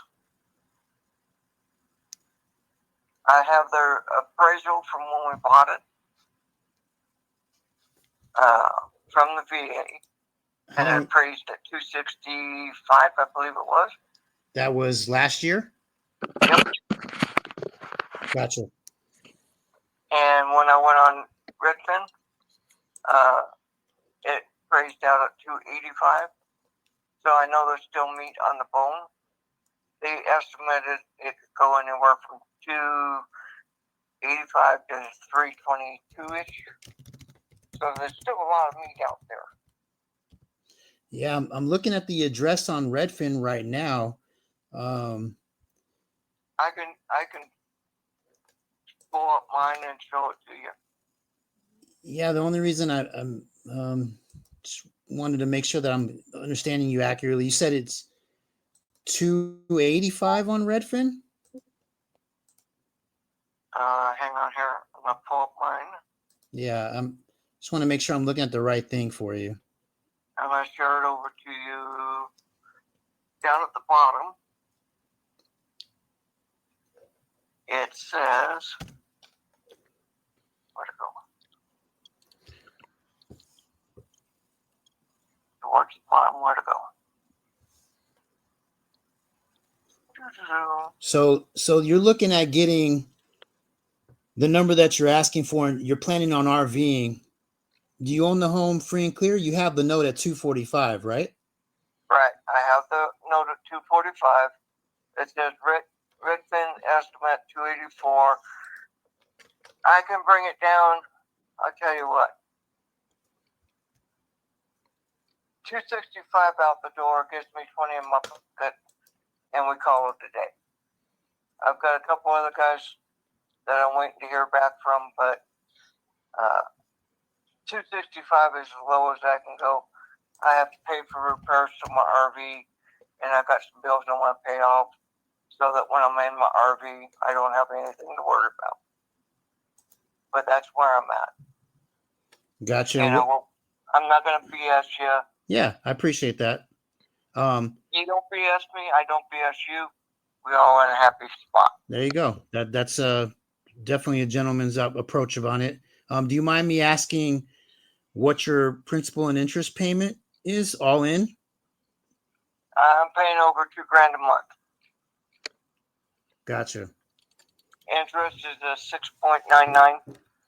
It's a VA home loan, so I can't rent it out. I have to occupy it. So gotcha. That's why I have to sell it. Gotcha. So you're saying that you need in your pocket, walking away, at least 10 grand. Is that right? No, I need 20. There'll be like 2,500 that I have to pay for taxes that the previous owner didn't pay, that I'll have to pay. So I need to pay that. I need to pay my RV off out of the shop, which is about $8,000. Gotcha. So yeah. After that, then I'll have about, I have some credit cards I want to pay off, pay them off, and then I'll have some gas money. There you go. That's what it comes down to. And then the journey starts. I get it. So yeah. I mean, it sounds like I'm a disabled vet. Thank you for your service. Disability, so Thank you for your service. I'm not trying to rob you. Not trying to be greedy. I'm needy. I hear you, and I respect that immensely. And I'm not here to waste your time either. From what I'm seeing, it really looks like listing is going to be your only option to get what you want. Quite frankly. All right. Well, I appreciate your time and I appreciate your honesty. I certainly do appreciate your time as well. Thank you so much. I hope you have a great evening. If I figure something out that is alternate to that, then I'll let you know. All right. Thank you, sir. And you have yourself a good night. Thank you. Bye-bye. All right. Bye-bye. All right. So on that call, Rob, I mean, the sub 2 was the play if PITI existed. It is on the lake. It is the ugliest lake I've ever seen in my life. I mean, normally waterfront is like a benefit. This is like it. I am fairly certain that I have seen like the inside of septic tanks look better than this lake. It's horrible. I can't believe it appraised for what it appraised for. That's just tough. He just bought it. Yeah, he just bought it. So it's really tough. There's no equity there. Sub 2 is the only play. That got wiped out. Here's my coaching of you on your calls. One, I need you to clean up the intro. I don't like it. Like, I don't like the how are you doing? I got some information about you might want to stop. Dude, just come in. They answer the phone, right? So by answering the phone, they already told you now's a good time. Yeah. That's the mindset. Yeah. So I'd much rather hear you be like, hey, this is Rob calling you about your property over there in Abilene, Texas. Look like you talked to someone on my team that you need to sell that. You still looking to sell? Just roll right into it. Own it, The other thing on this guy in particular, there was a moment in the conversation. And listen, I don't know if the comments got to you or if this is how you normally do things, but when you have a seller talking to you about something, embrace what they are talking about and let them steer the conversation because they're talking to you about what's the most important thing to them. There was a moment where he was talking about money and what he needed and all of that. And then you said, so is this a 3-2? And then it derailed the conversation because then he went, well, actually it's a 4-2. And do you know what a bedroom takes? And blah, blah, blah. And then it was like, there's 5 minutes of conversation we didn't really need to have. And then we got back to, he remembered I need to talk about the fact that I need X amount of dollars. And I just want to shoot you straight. And he came down on price, right? You didn't even ask for it. He was motivated. Yeah. Right? Yeah. We are not his solution. Yeah. But those are the two main things. Clean up that intro and then really listen to what they're talking about and do not change the topic. Sit on that. Yeah. Because, dude, when you sit in that pocket, that's where you'll find someone who might not seem motivated. Suddenly 5 minutes later, because you asked 2 to 3 conversations or 2 or 3 questions, now you find out they're really motivated and why they need the money. And you started hearing it a little bit there, right? I have some credit card bills I need to pay off, taxes I need, the motivation's coming out. Gotcha. So if there had been equity there, we could have sold that, right? There just wasn't any. He's only owned it, I believe, for a year. 5 months. No, dude, on Zillow it says August. August. 5 months. Yeah. Well, thank you guys for the feedback. Thank you for the coaching. Great job. Good job. I mean, I know it's always harder doing this on the live stream, right? If you don't do it all the time, it's way harder. There's people watching, and it's definitely not easy. But no, I think your tonality is great. I mean, that guy just liked you, right? But like RJ said, if you just nail the intro, I would just practice and drill your intro. It'll just automatic. You're going to get way more conversations. We're going to be able to hear your tonality and you're going to get further in there, man. So good job, man. Way to power through. And definitely love to see you back here, man. Thanks, bro. Thank you guys. Peace out. Guy, can I respond to a comment here? Yeah. Future Life. Let's do it. Future Life says, watch Pace's videos. You can sub to anything literally. You can do anything. However, I'm not a fan of taking down a property sub 2 when there's no exit strategy, right? There is no exit here. We have no equity, right? And then there's no cash flow, so it's going to be negative cash flow. And it's in a location where, do we really want to try to do a short-term rental or a mid-term rental? And is that even part of our business strategy? So is the capability to do something there? Of course. We could always do anything, but should we? Absolutely not. Yeah, 100% agree. I mean, yeah, 2K a month is rough for Abilene for sure, and it's just not a deal there. And again, the ugliest lake I've ever seen in my life. Yeah. It looks like they tried to Photoshop that Zillow picture to you, and it's still not pretty. It's still not. They got the perfect sunset. They got everything. It just Yeah. it still doesn't look right. But all right, cool. So I just pre-pulled a name real quick. So we have James. I just sent a message over to the other room. So hopefully we will have James in here shortly. Let's go through some more of these comments. Any other ones that you saw you want to respond to? Let's see here.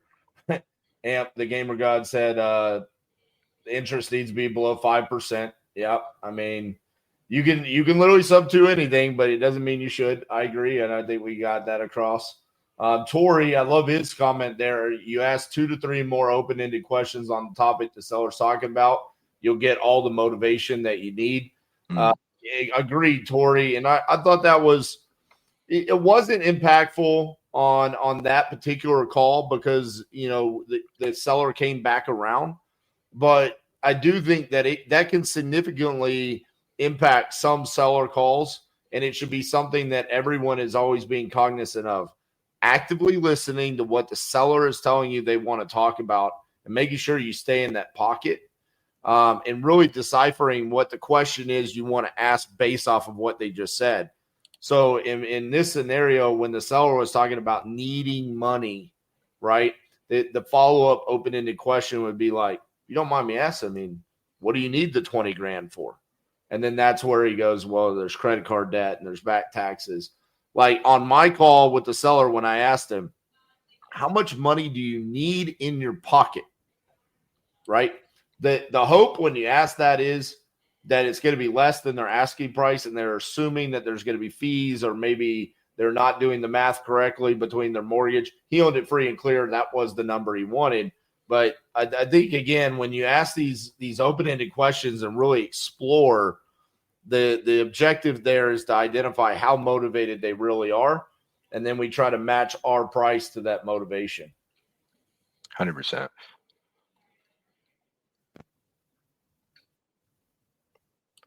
Peter said, I live near Lake Ontario. I've had people bring each other a lake that looks like my swimming pool. Love it. Derek needs help with a deal in Wisconsin under contract with Dispo. What part of Wisconsin? Galen, who I believe is watching, is a buyer in Wisconsin. Okay. I don't know if Galen's on here anymore. But I can, Derek, if it's not Milwaukee, then he is a buyer there. Oh, yeah. Glenn said, I'm listening to my pods. Who's got a deal in Wisconsin? There you go. There's Glenn. Yeah. Williams. Yeah. He's your buyer. If it can cash flow. Just like that. That easy. All right. Who we got coming up? James? Yeah, James. All right. I can kind of hear what's going on in the other room, and it sounds like he's hopping over. So nice. Hopefully we'll get some good ones. We're due. We're definitely due. So we've got Houston, Tampa, and New Braunfels on here.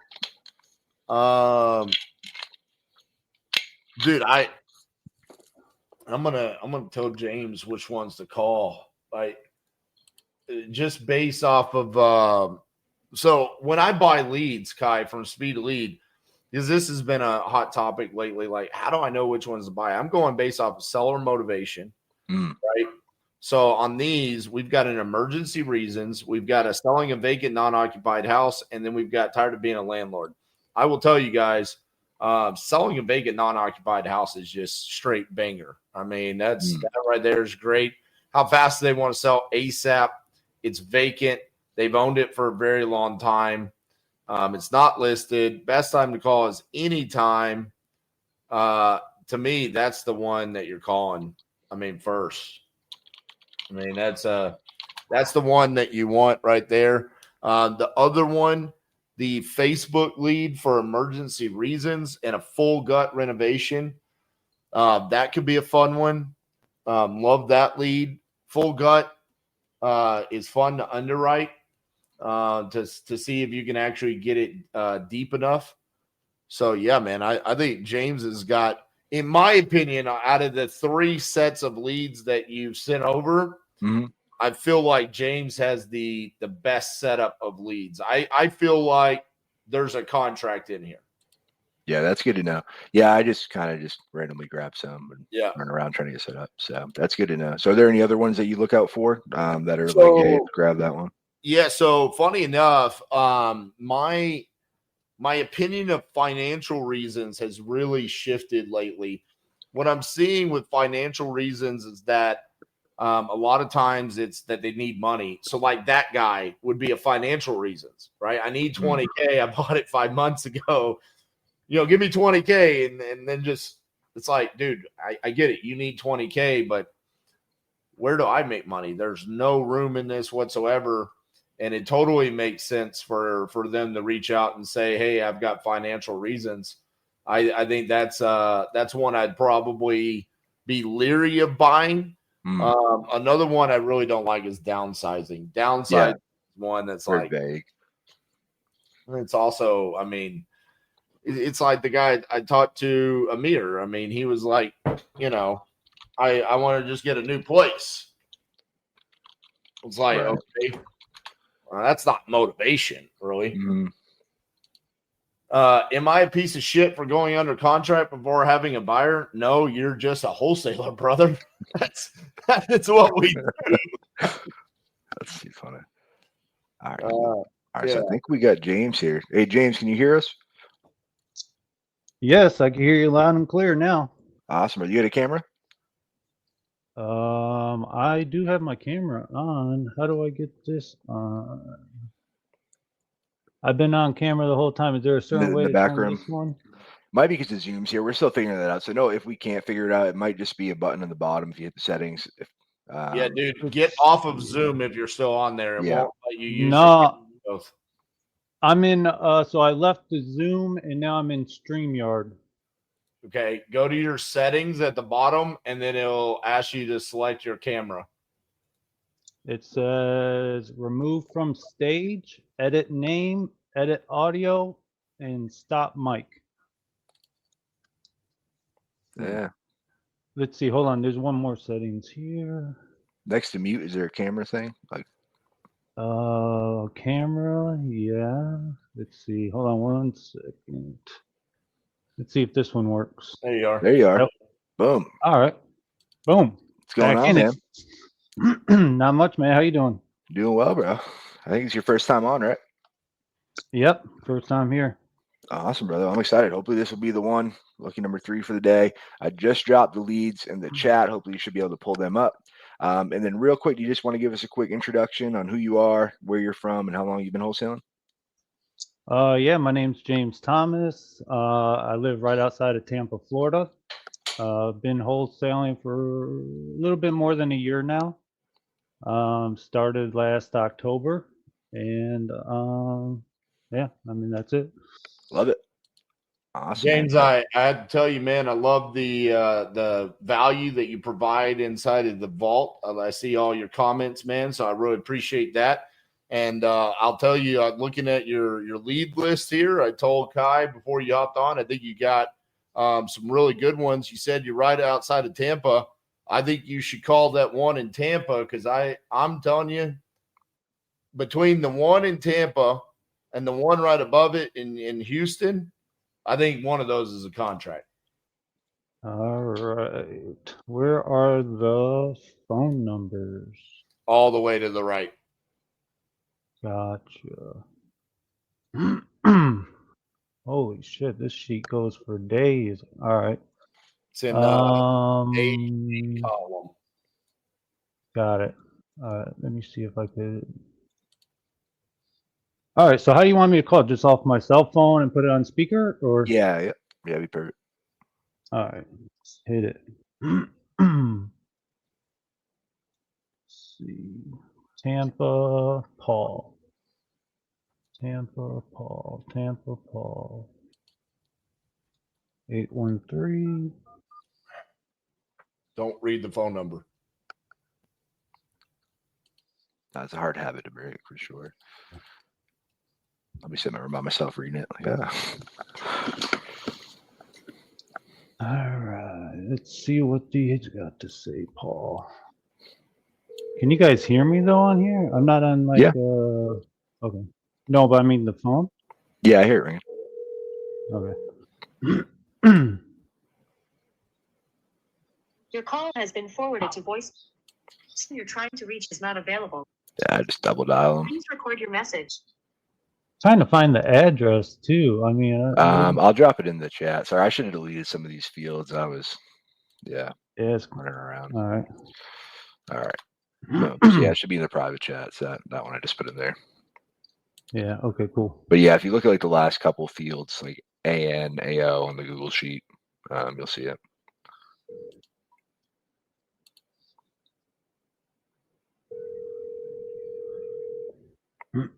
Your call has been. Oh.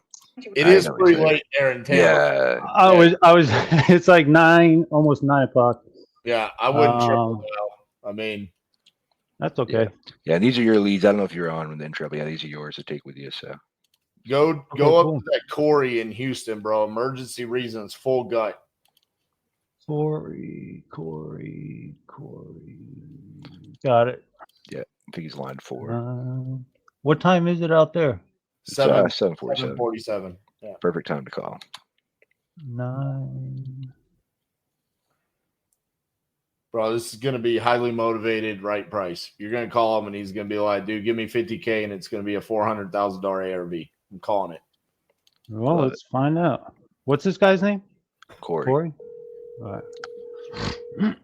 What's the address? Okay. Just put in there for you, too. Hi, is Corey there?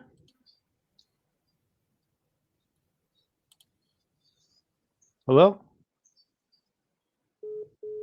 So, he hung up on me. I just came back. Like, oh, I'm sorry. I think we got disconnected.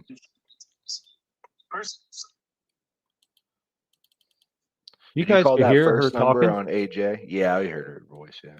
Did you call the one that ends in 5320? The first number. Yeah, I'm gonna blow her up real quick. The email says Tessie, so I don't know if maybe she. Let's see who that is. All right, we'll circle back to her. Which one? 404?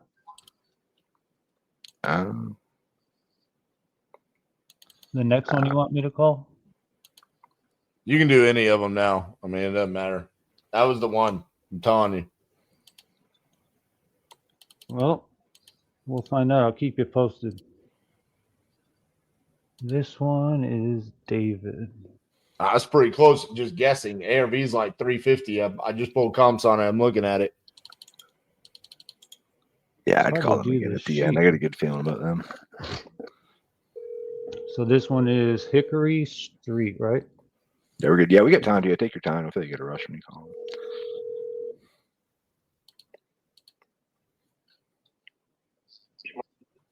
Marshall. Guy's name's supposed to be David. Hickory Street. I'm looking at the right one, right? 446. Yeah, David.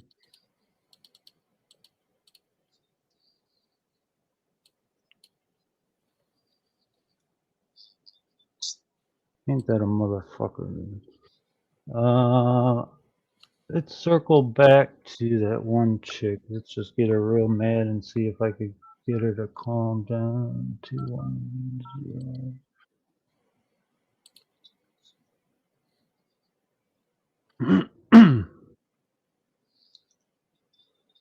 She blocked me. Blocked me already. Hold Top. on, I'm buying a lead in Florida for you real quick. All right, awesome, bro. I'll try this one real quick while you do that. This is the top one there, Ky. 2, 8, 1. Hey, I'm dropping it in the private chat, James. Okay. This one it is a little bit confusing because it says type of property land, but what best describes it is selling a vacant, non-occupied house. So it could be All land, right. it could be a house. Let's hit it. Let's hit it.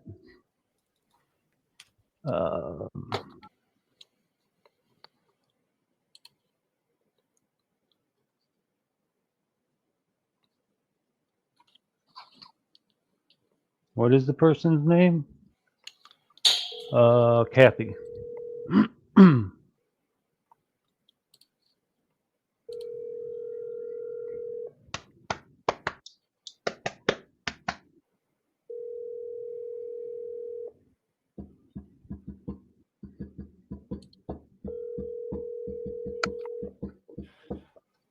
It's a house. It's a 2-bed, 1-bath. Shit, I bought Florida. It's fucking late, dumbass. Hey, it's the right one.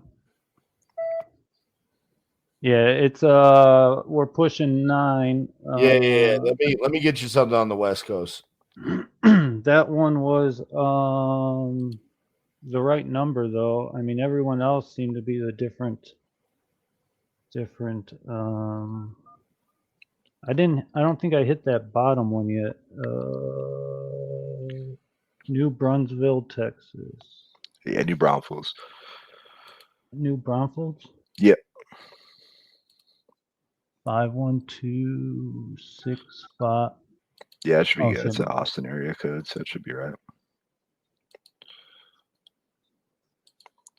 Frank, I did multiple videos about the 1-to-1 consent. I think I did 4 total, but it's postponed as well.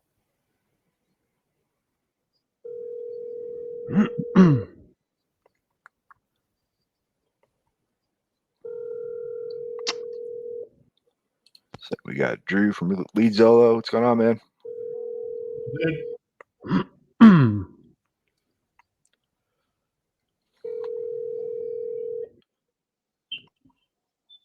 You reach a voicemail.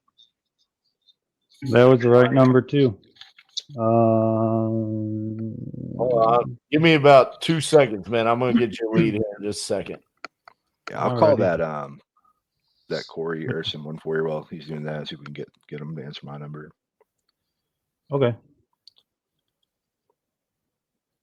Yeah, that one guy, it says best time to call him was in the morning. This one is. You say you're gonna try him, right, Ky? Yeah, I'll try Corey. I got an 813 area code.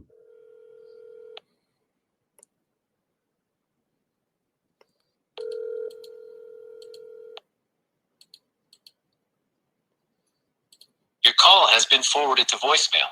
The person you're trying to reach. We're just gonna blow this person up. Your call has been forwarded to voicemail. No, you're there. All right, it's not you. They don't want to talk to me either. All right. It could be too. I mean, mine's gonna pop up Tampa, Florida at 8 o'clock at night. Yeah, for sure. Coming. Here we go. All right, let's hit it. California, baby. All right. Hey James, I'm just curious. Is there any way we can send the original purchase agreement? I can sign the assignment. Yes. All right. Where is it at? In the private chat. Ellen. All right. It's a small multifamily. 6.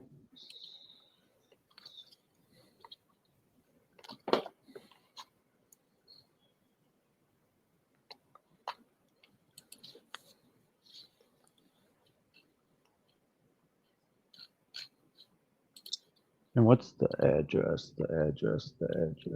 2 Lower Street.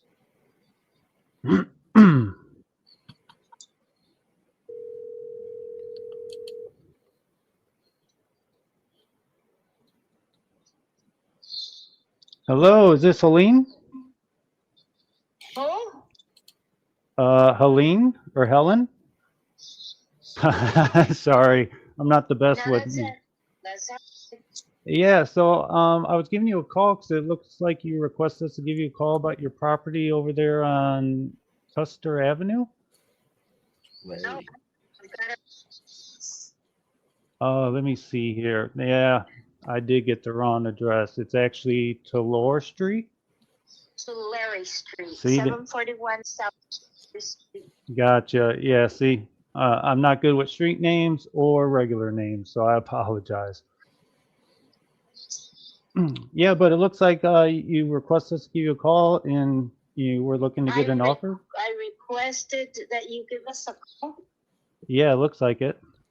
You filled out one of our forms on our website and told us to reach out to you. You were looking to sell that property. Not really.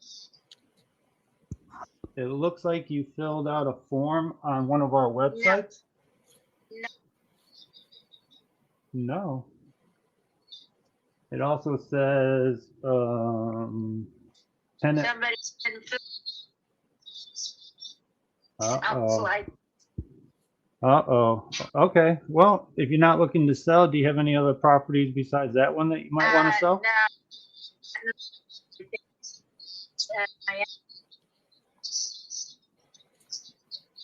Oh.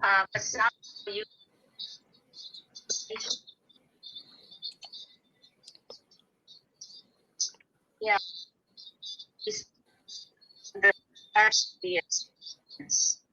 Oh, And, gotcha. yeah. Yeah. Yeah.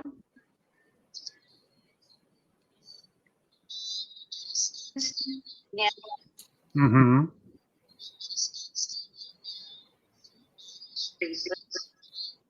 And Oh. so what you can do is give your name to the Oh, okay. So you're like the manager or I- something? Yeah. Okay, gotcha. she wants to go through with it, then so she can do this first. Okay. Fair enough. Lady? Um, Okay, let and here and Excellent. Perfect. what's your name? James Thomas. James T-H Oh, O-M-A-S. yes, ma'am. Okay. And you are with whom? Surety Home Buyers. Surety? Surety. Be right. Home here. Home Buyers, yep. Okay, now, have you seen the property? Just over the internet. We haven't been there in person yet. Are you local? My partner lives in North California, so kind of local, if you want to call it that. Alright. Okay. So what do you know? What do you need to know? Well, yeah, we can have a conversation. I was just trying to call to see what was going on with the property and how we could help you get the property sold. You're not the buyer then. Yeah, we definitely are the buyer. The company, Okay. I mean, not me personally, the company would be buying the property, but Okay. how many units is the property? It's 5 units and a mat. And a laundromat. Okay, and it all comes together? It's a small, it's laundromat. Tires. 360. Mm-hmm.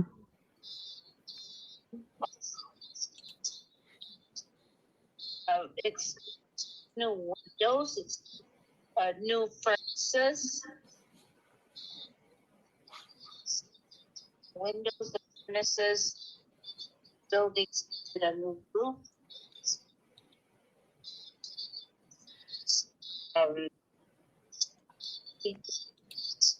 Mm-hmm. Think of anything else. When you said it's 5 units, what size are those units? They're Studios? but studio. Okay. It's just one room, one large room in the bathroom closet. Okay. About how much were they getting for rent per month? They have most recent Okay. And are they currently occupied? 3 of them. It's just we had thought of selling them previously, Mhm. and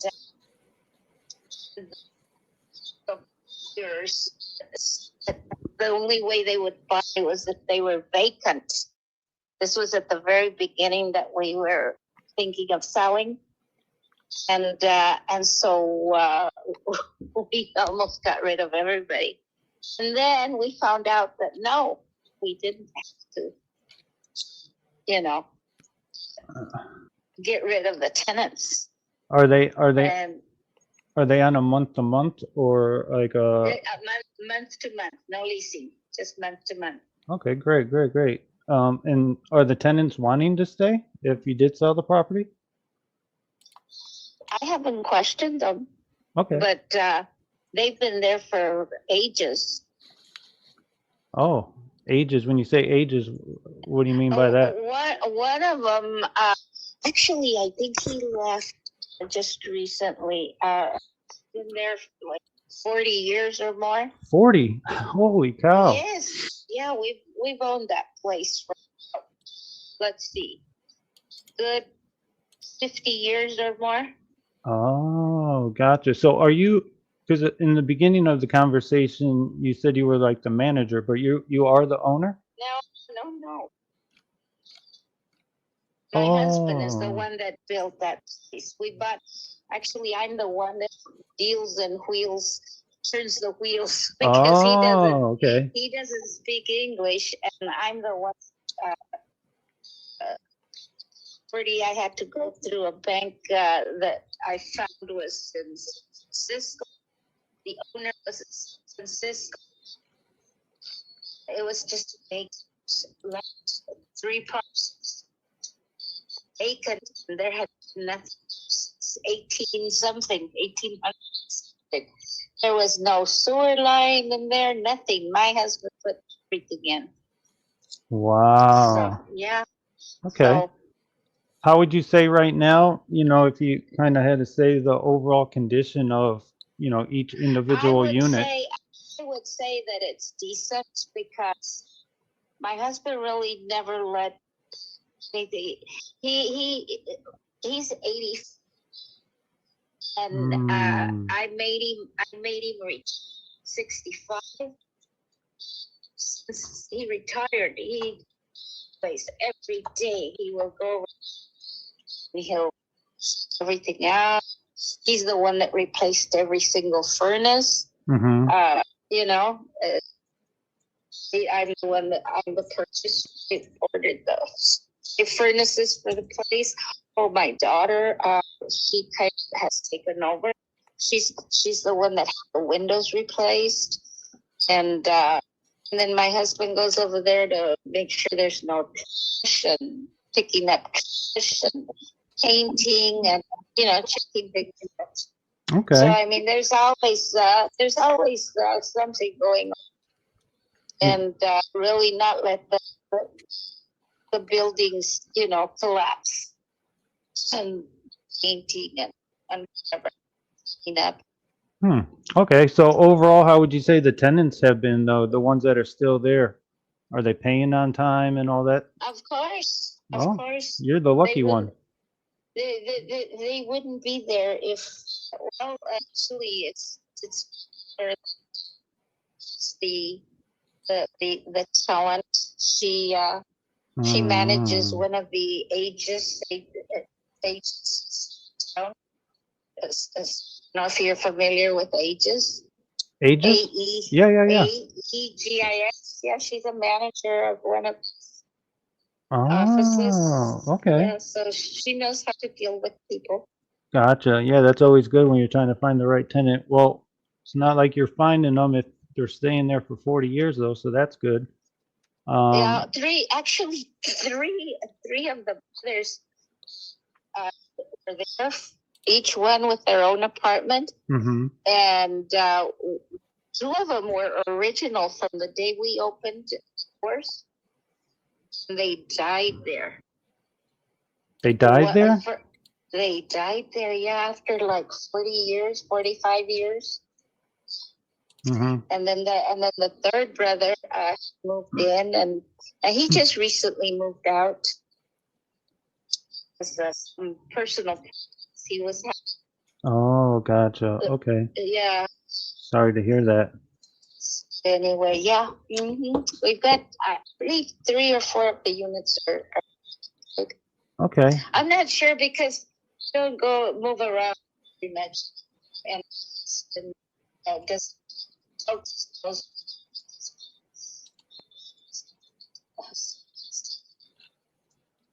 Gotcha. Okay. And, you know, if you don't mind me asking, why are you guys considering selling right now?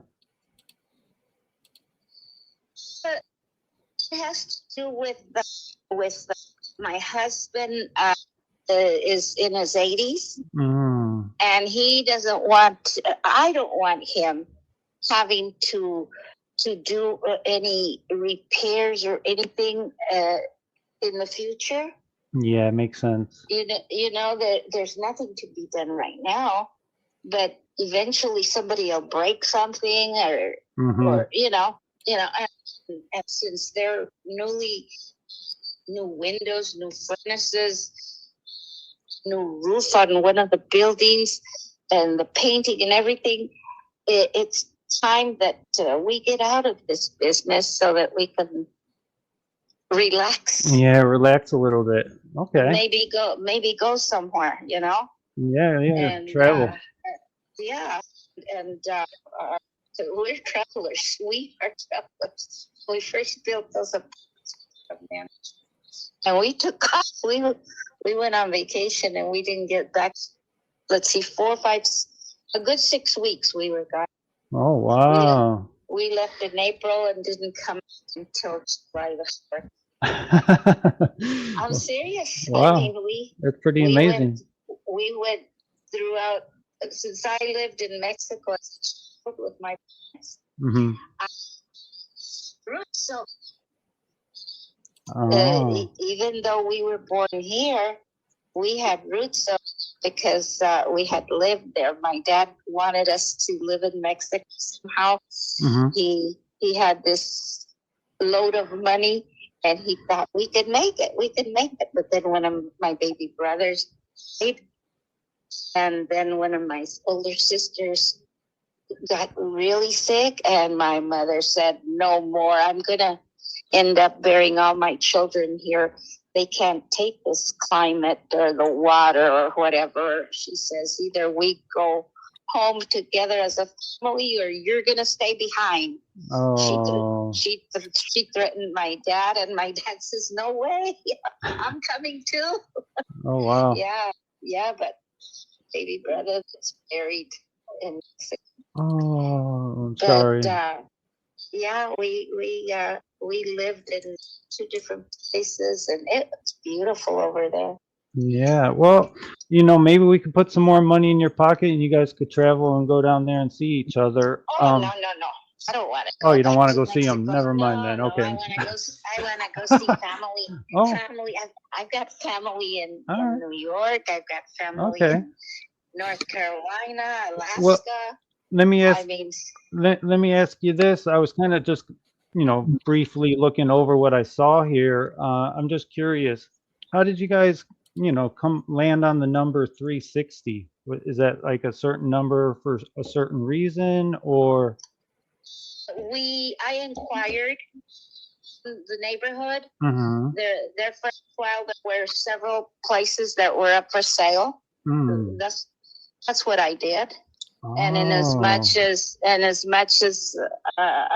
it's not the only property that I've had, we had another property further south that was a whole block one street to the other. Oh, wow, you from guys. from east to west, and then inherited another 3 lots a little up north. And my ancestors have been here since the 1800s. So Mm-hmm. So that, so yeah, no, I get it. I understand. So, the way we kind of buy properties, especially rental properties, is, we kind of just base everything off the numbers, the cash flow and the monthly rent rate and all that stuff and expenses. right. Typically, 800 times 5, I'm not the best at math, but that's like $4,000. For what? For the total rent every month. That's kind of what you guys get, right? Oh, okay. Well, 8 times 5 is 40,000. Mm-hmm. That's when all 5 units are rented. I'm not sure about any of that because I don't handle it anymore. Right now, Oh. my daughter's the one in charge. Do you know roughly though how much the taxes are there? The property taxes? Mm-hmm. Oh God, I'm not sure. She's the one that takes care. I pay my Oh. property taxes here for. Probably a lot there in California, right? Yeah, well, I don't like talking about it. The first tax was close to $1,500. Yeah, gotcha. Okay. Is that a lot? I mean, anything's a lot these days, so it all just kind of blends together. As long as it's taxes, it's a lot on. Yeah. So do you? As I should. Go ahead. I was gonna say, do you think it would be probably better for me to give your daughter a call and kind of go over the numbers and see if we can make this make sense? Yeah, let me see if I've got her number that I can give it to. She lives here, and so I don't call her on the phone. Wait, So you just let me walk? see if- Oh, she lives with you? Yes. Oh, wow, beautiful. Oh, is she there now? No, Oh, okay. no, she's a busy girl. Do you think, so just so I kind of have a better understanding, if we purchase the property, is the money going to the daughter or is it going to go to you guys? It would be a 3-way thing. Ah, okay. 3-way thing because one of my sons is on the hospital. Mm-hmm. Let's see. Name is AIDA. AIDA? Wilhelm. Wilhelm. WILHM. Okay. 6.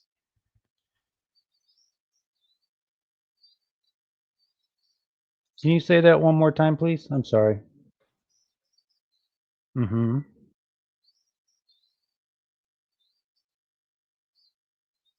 $9240. All right. Now? Mm-hmm. No, I won't. Because okay. she just left. Normally Wednesdays is not day. Mm-hmm. Or Sundays, of course not. Okay. But I'll probably give her a call tomorrow. What time do you think I could give her a call tomorrow? After 3. After 3 o'clock. After 3. She works from 10 to 3. All right, perfect. 10 to 3. So I wouldn't call her in the morning because usually in the morning she's got a son that she gives him breakfast and puts him out to school. He's in college and he works. Okay. So she helps him along. And once I think she even takes him to school. Gotcha. And she goes to work. She goes in at 10. Great. Oh, okay. Awesome. And, just kind of off the top of my head, I know kind of in the past, kind of how we bought properties similar to this. I don't know if you guys are open to it or what your plans are with the money, but would you guys be considering possibly being the bank on this one for us? Doing what now? Have you ever considered being the bank instead of the landlord anymore? Being the bank instead of the landlord? Lord, how do you do that? Well, you know, the normal term, they call it seller finance or seller carry, but really what it is, you know, we'll purchase the property and then we'll come up with a set down payment. And then every month we'll just send you guys a set amount that we agree upon until the property is paid off. No, No, no, why not? because we paid everything we did. It's when we stopped. Yeah, well, the down payment will be cash. Well, yeah. Well, there's no down payment here. It was. No, I get it. I never gave anybody a down payment. You didn't? When we bought our property, name. Yeah, but is good for, that was 50 years ago, you said. well, yeah, but our home also. Oh. Our home and the other place that I already sold. Mm-hmm. We bought for cash. In other words, your name should be worth what you're dealing with. Yeah. Otherwise, Well, the reason why we do that is because typically we could pay a little bit more that way because it's over a longer period of time. Yeah, but what if I die tomorrow? No, you're not gonna die tomorrow. Well, then you'll be leaving a gold mine to your daughter. Well, let's see. Say a year from now, I will not have reaped what I sowed. Okay. Well, it's an insurance policy that your daughter's. Either way, you've given me your information here. Yeah. I'm just giving you a hard time.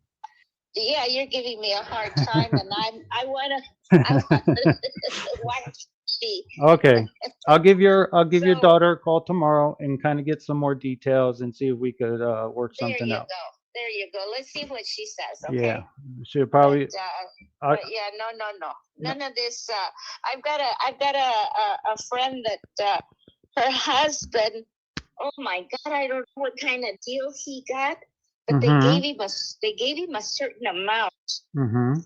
And they gave his two daughters so much and his wife so much. Okay, so he dies. And for them to be able to keep the house, they have to pay for the house. So what do they, I'm not sure. I'm not sure about that scenario. That sounds a little different than what I'm talking about. But well, let me tell you, that woman was ripped off. She ended up in the street.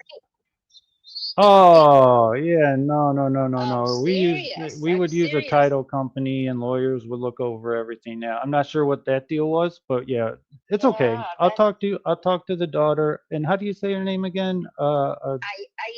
Aida. Okay. Just so I can say it right, because I usually say names wrong, as you know. So. All right. All right. No biggie. All right. Okay. Well, good luck. Thank you. I appreciate it. Bye-bye. You have a great night. Bye-bye. You too. Bye-bye. All right. So at the beginning, it was a little rough, James, because we couldn't hear. But eventually we got the microphone, so we couldn't hear a lot of it at the beginning. A couple of things. One,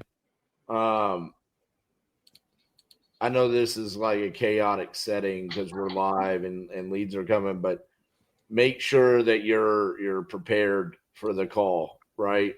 Make sure you know the name and the street and all that. I know I dropped the second address in the private chat. That's what got me. Yeah, so this is a chaotic scenario. Probably wouldn't happen in real life.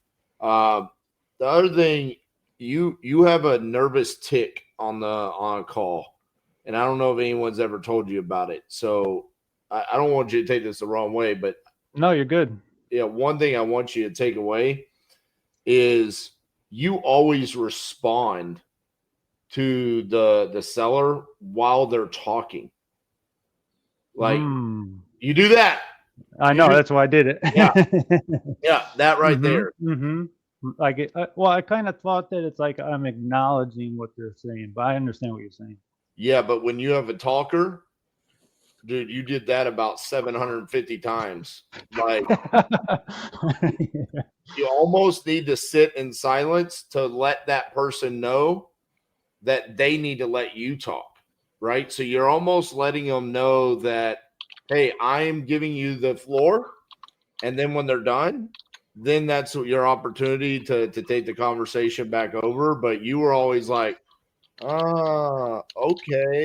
And so you're like kind of telling her, like, tell me more, keep going, you know. That was a rough deal across the board. It's really rough to analyze for those of you that don't know.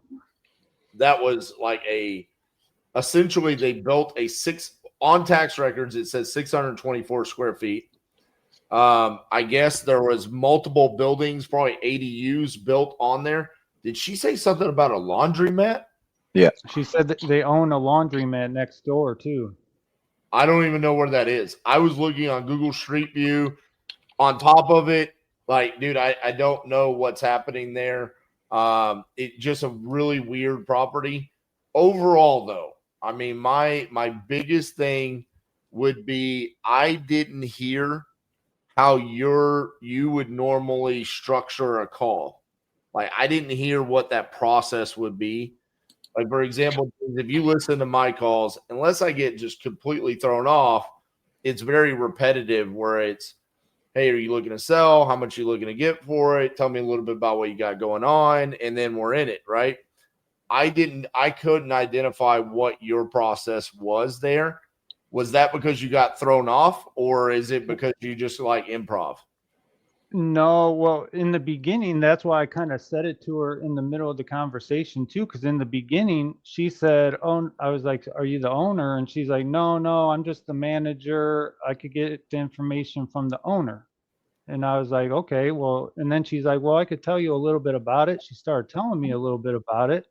And then a little bit into the conversation, she said, "Yeah, and we bought it 50 years ago." So I was like, "Wait, so are you the owner?" And then she said she was the owner. And I was like, "Wait a minute, am I talking to the owner?"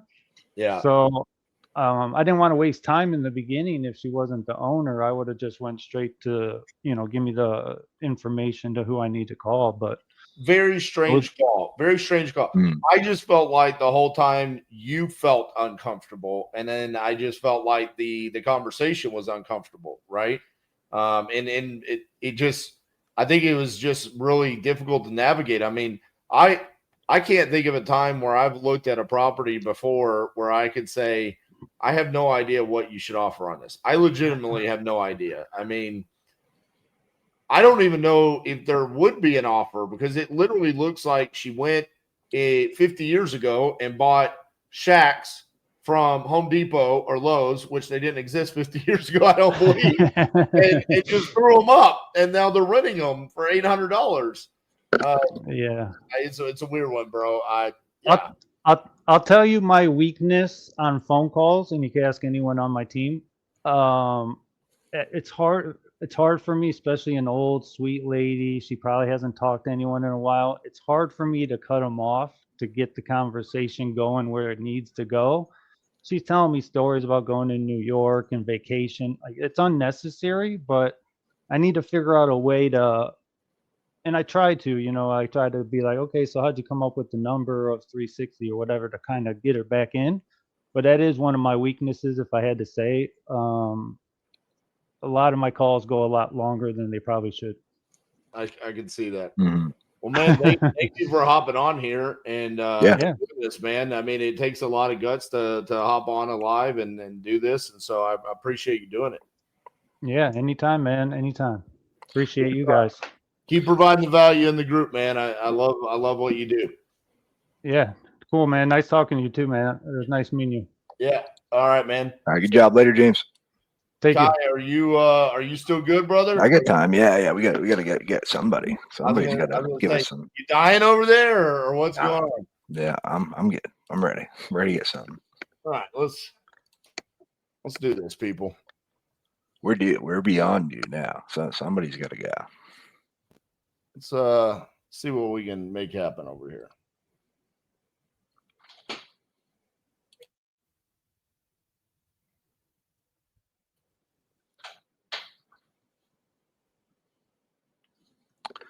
I didn't come this far just to come this far.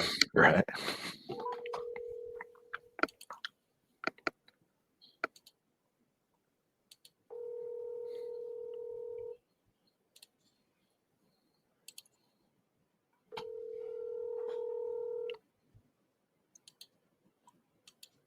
Hello?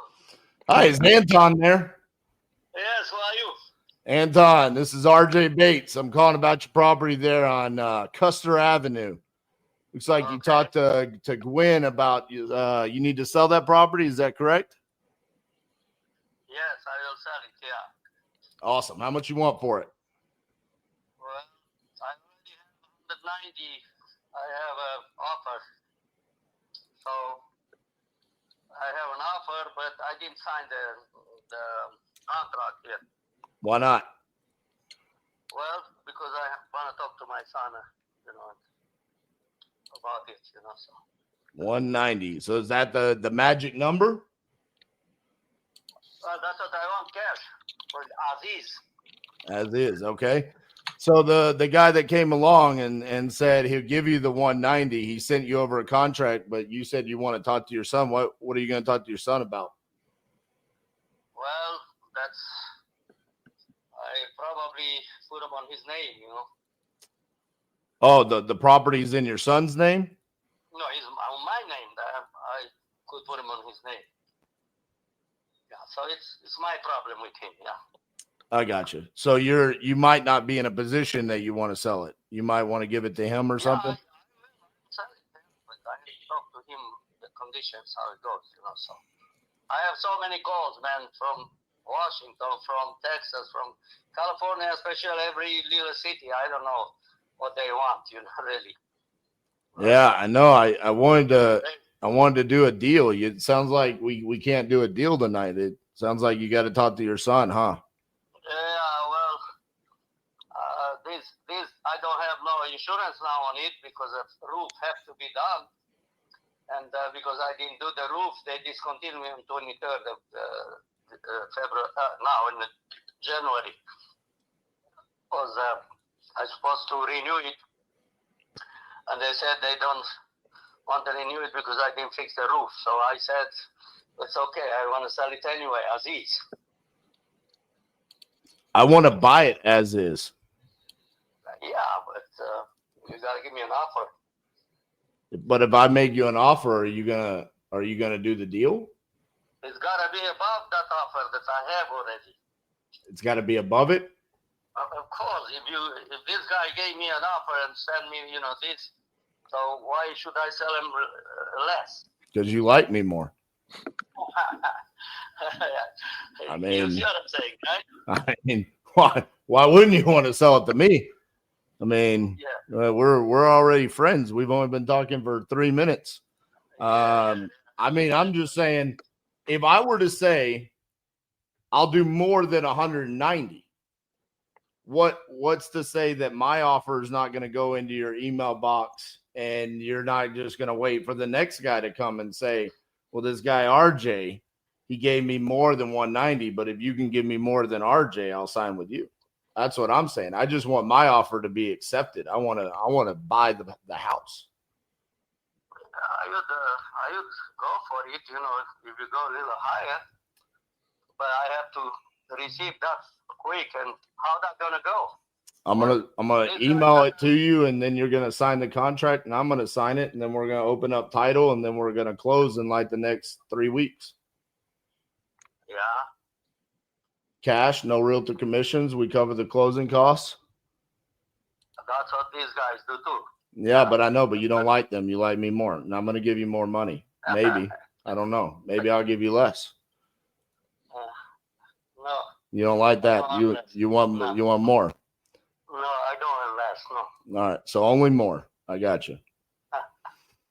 So this is built in 1990, so it's not in bad shape, right? Is it the roof needs to be replaced, but what about the rest?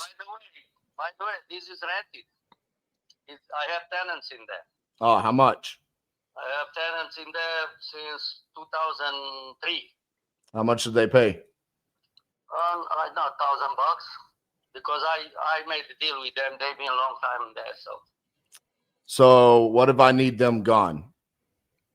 Well, if you need them gone, then I'm not going to take them out, myself, because they wanted to buy it and they can't buy it.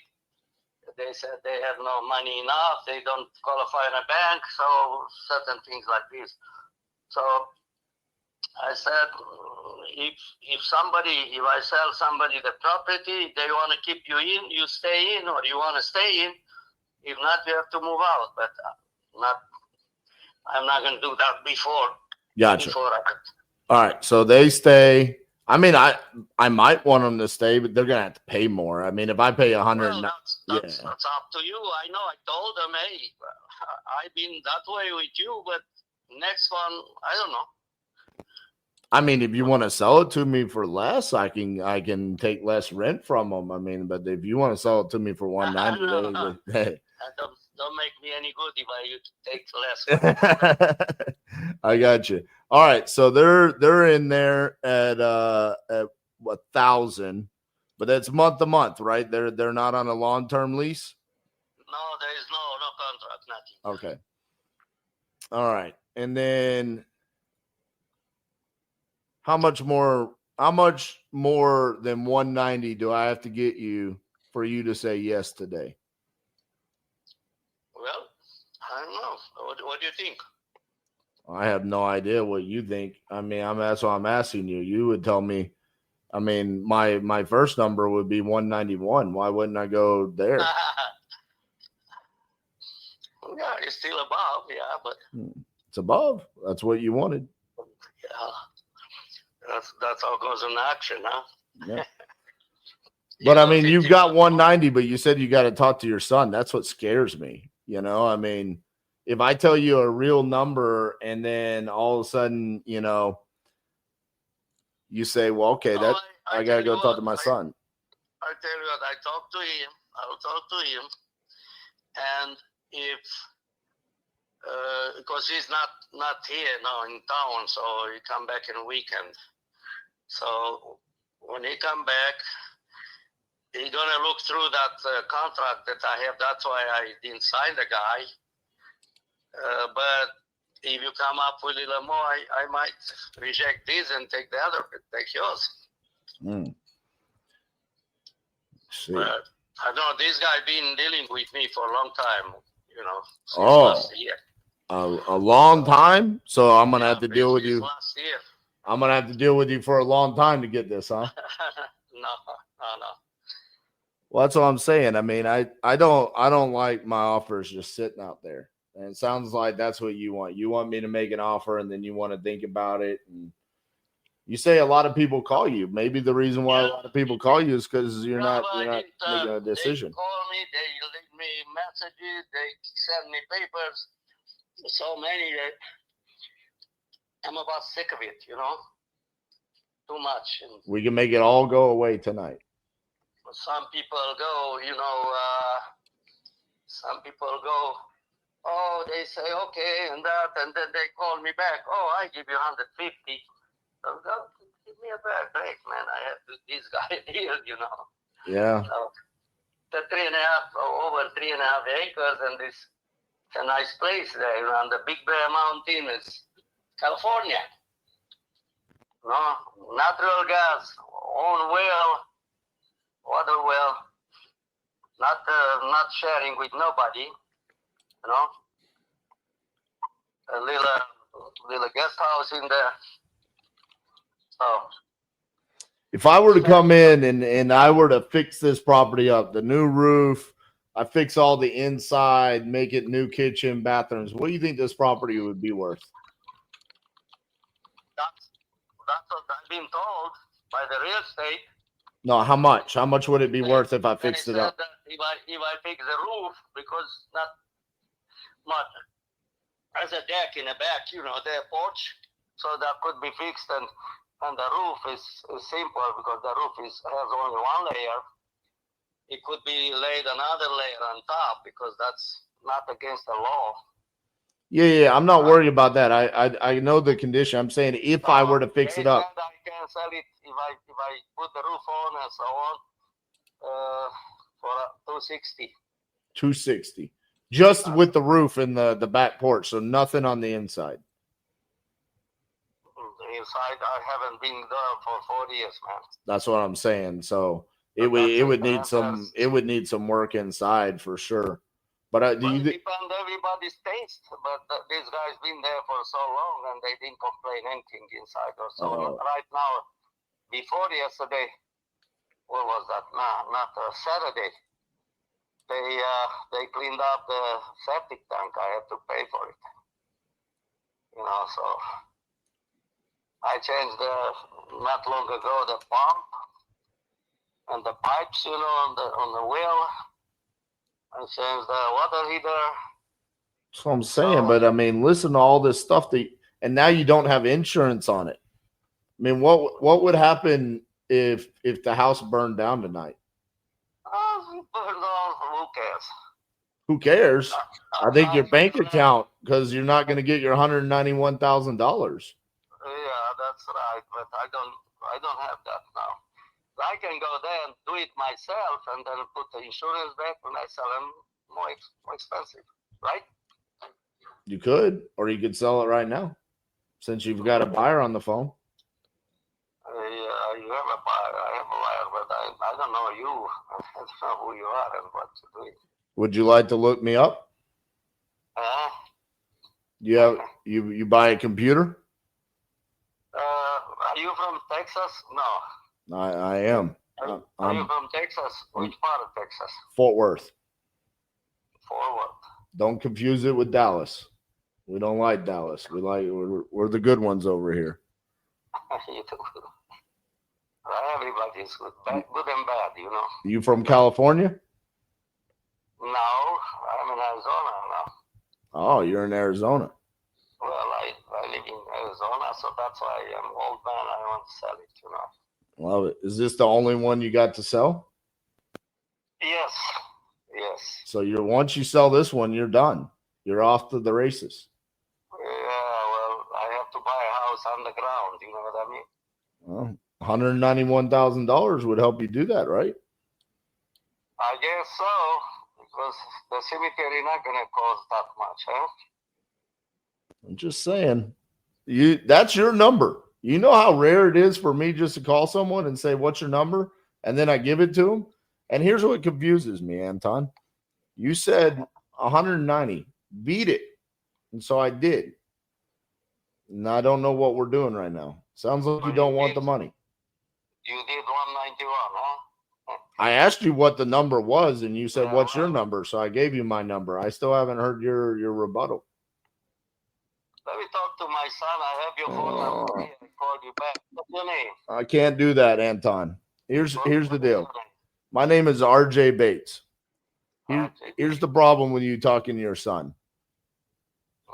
All right, you're gonna take my offer. You're gonna go talk to someone else. You just told me. No, I'm not gonna talk to someone else.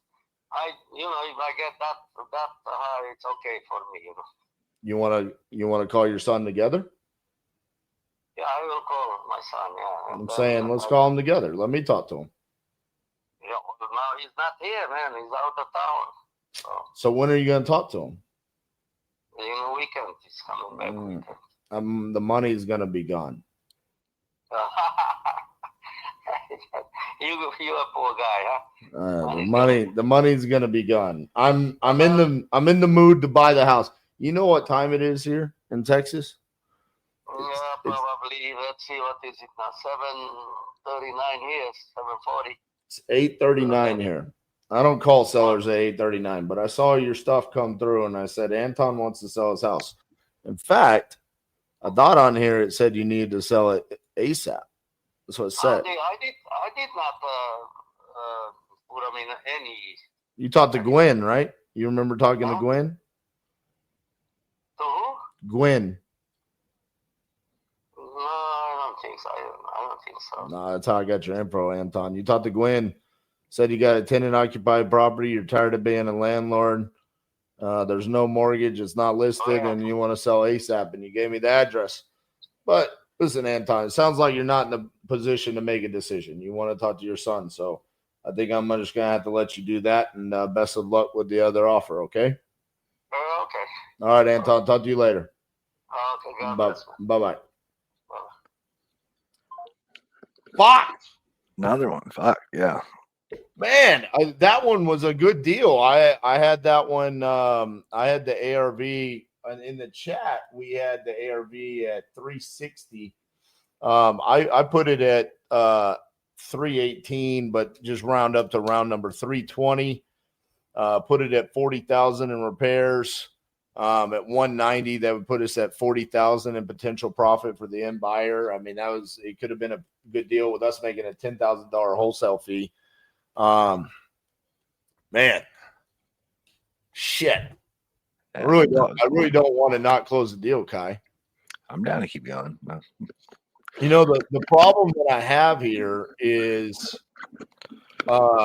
Travis is bragging about the fact that he's the only guy that's closed a deal on the boiler room on this one dial or whatever. And so I can't listen to Travis.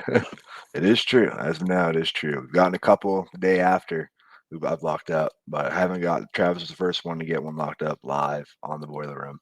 And I think we've done, I think it's episode 9, maybe. Yeah, I can't let that be the case. So let's see what else we got here. And Tori's over here saying that, apparently, it's past my bedtime. I don't know what that is. No, just normally I'm at home. All right, let's see.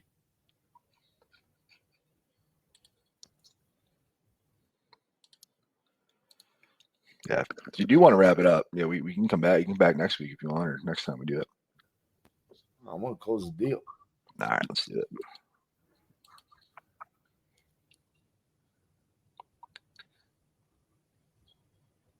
That's the one.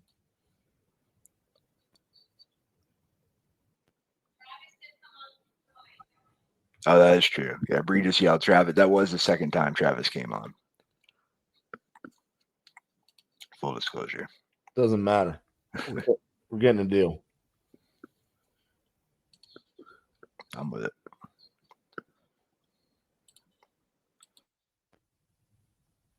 Yeah. Peter Hawk said 9:42 on the East Coast. I'm not hanging up until you do. Like it. Let's go. Like the energy, Peter.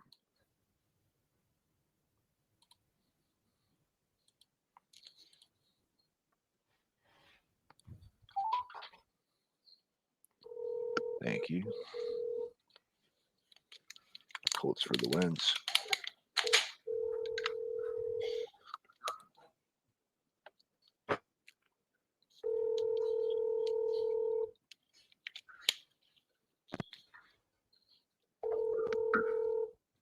Hello, you've reached Alan. Sorry I missed your...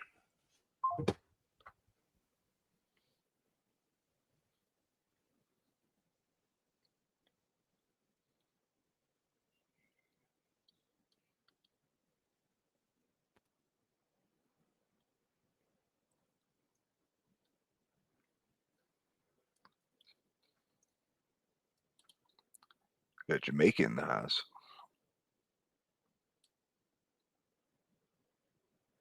Jamaica. Yeah, that's cool. Jamaica me want to close the deal. I'm going to need Omar to join TU so I can add a little arm emoji on top of Jamaica. I got a little map of where all our members are. Oh, that's dope. Has it been 3 hours? Almost. Not quite. Your call has been forwarded to voicemail. The person. Now, I know before we had a shitload of comments, but someone was asking where they could learn more about Titanium University. Is there somewhere people can go? Because we're going to put this on the podcast after too. Yeah, it's titaniumu.com. So like the letter U. Easy enough.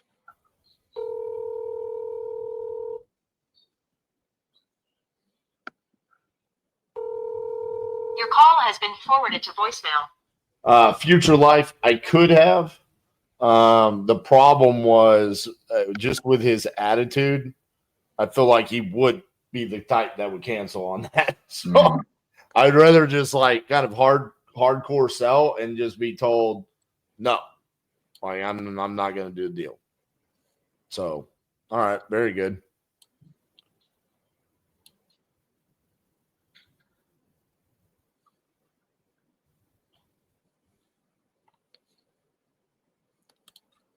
QG Bacon said, how much money do you think there is to be made in Miami? All of it. Yeah. There's a lot.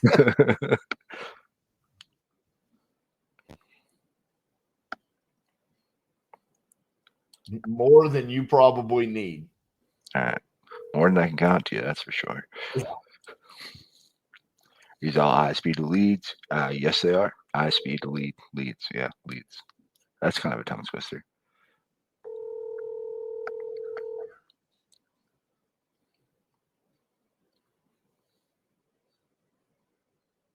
Hello? No, we're not going to get hung up on. Come on now.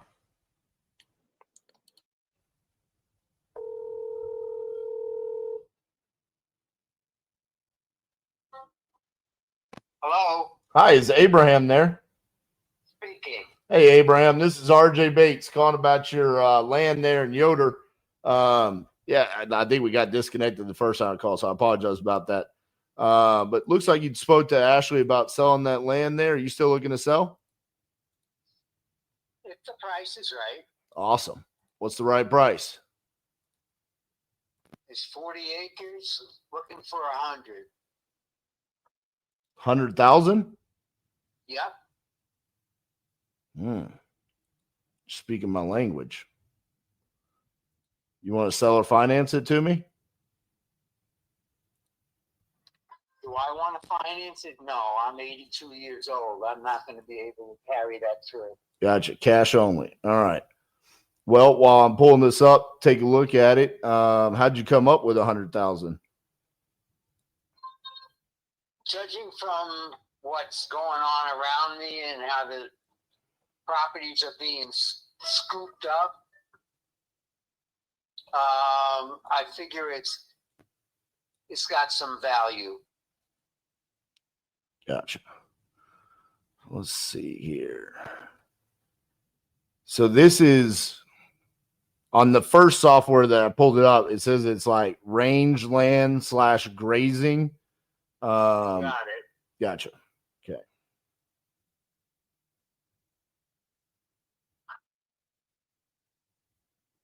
How long have you owned it? 12 years. Yeah. No, more than that. I think it's 15. 15 years. What were you going to do with it? Just hold on to it, or did you use it for anything? Well, it was an investment. I got you. Well, that's what I do. So I'm hoping this could be an investment for me. Works for me. All right.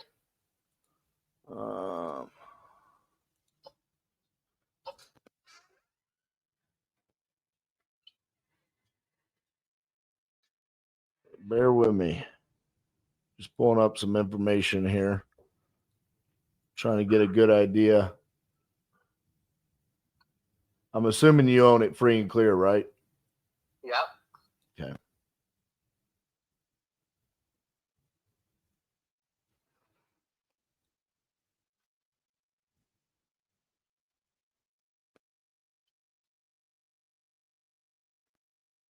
See, I've got some other land around there, similar size, going for a little bit less. What do you call it a little bit less? Well, there's one here on. It's just kind of giving me a parcel number 171460 in Yoder. It was farmland and went for 62,000. And I got one on South Harding Road, pasture 65,000. It's basically the same amount of acreage. Then I see other ones that have gone for more than what you're asking. So I'm just trying to get an understanding of what the difference is between them. You know what I'm saying? Okay.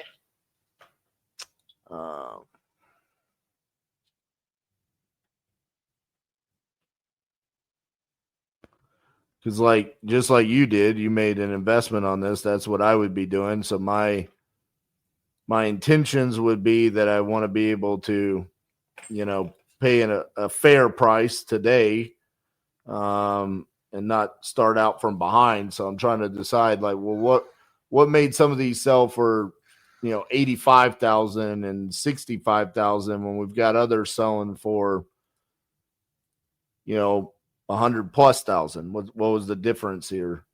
Do you have any idea as to why those would be selling for different prices? Not really, other than it's, other than people, I know that people that are buying now are buying for development. And I'm expecting that what they'll do is they'll come in and divide it up and put up houses and whatever else. There's the real estate market is really stuffed at this point. There aren't houses for rent. There aren't a lot of houses for sale. So people need a place to live. Gotcha. Yeah. All right, let me look on the map here. And the road access to this would be Sanborn. Is that correct?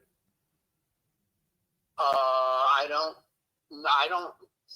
Sanborn doesn't sound right to me, but I have to ask my son. Okay, but it does have road access, correct? Absolutely. Does it have utilities? No. No. Okay.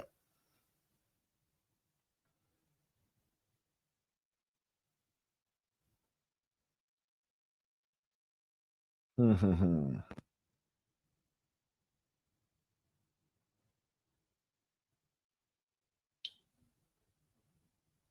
what's the parcel number you're looking at? The one that I am specifically looking at is 37. Are you talking about the one that sold for less or your address? My address. What are you looking at? 37255. Okay. We're talking about the same parcel. Okay. Well, that's good. I would have been really upset if we were looking at two different things. All right.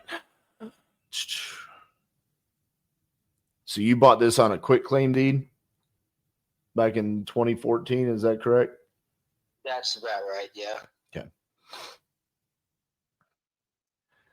Man, I see some that are going for more, but I see a lot more going for less.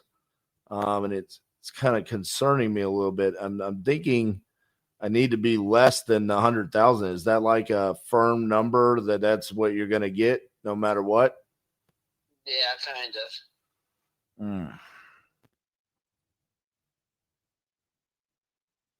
Otherwise, I'll hold on to it till it gets there. Yeah. I mean, the flip side is I know you said you would never see the money if you were to sell or finance it, but that's something that you could pass down to your kids. I mean, you would be receiving monthly payments from me. I'd rather not get in that kind of an arrangement. I got you. You don't want to know me that long. I don't want to be involved in financing anything. I got you. All right. I don't finance my car. I don't finance my home. Well, I had to take a swing at it again just to see, Mm-hmm. Yoder and Sanborn. All right, let me find Sanborn on here. Hold on, give me 2 more minutes, and then I'll be able to tell you. All right. There we go.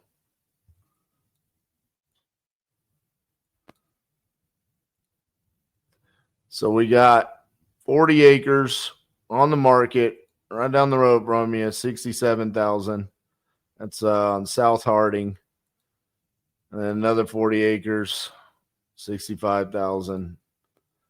Man, yeah. I don't think I'm gonna be able to get there, man. That's all right. Yeah, you got a couple around you. Yeah. Yeah, we can talk about it when you can. Yeah, I think there's too much going around you there for I could go buy those right now for $67,000. You know. Well, be my guest. All right, man. Well, I appreciate your time. Have a good night. Okay. All right. Bye bye. Bye bye. Oh, dude. So when I pulled it up, 40 acres, you have to spread it out on your comping software pretty wide. And so right out of the gate, I saw 200, 180, 190, and it was the same size. But dude, there's a highway, and everything above that is going for a lot more. And down by us, man, we're chock full of 60,000. I don't understand why it's so significantly less, but man, it's crazy. All right. Shit. That was supposed to be the one. Am I really going to keep going? Are we going to keep going, Ky, until we close the deal? I'm down. What do you guys think of the comments? Should we keep going? Are people are showing up? Yeah, they're still coming in. Yeah. Oh, wow. Okay. Well. Cold FPS said we're here to win. Well, I guess we'll just stay up till 4:30 tonight instead of waking up at 4:30. That's what I did today. Damn, that sounds miserable. Yeah. You normally wake up that early, or you guys just have something going on? Yeah, my son, he's Tuesday, Wednesday, Thursday, he goes to a hockey academy. Oh, okay. And so we have to wake up that early to get there and get him ready and stuff. So yeah, it's early. All right, here we go. Yeah. I think the people want to see you get a deal. The other problem that I'm running into is we got to do West Coast, Yeah. This would totally be the time in the live where, all right, we're at the 3-hour mark. We need to get a deal. I would go buy leads in like Ohio. Yeah. All right, we're gonna go Ohio and we're gonna get something for $5,000.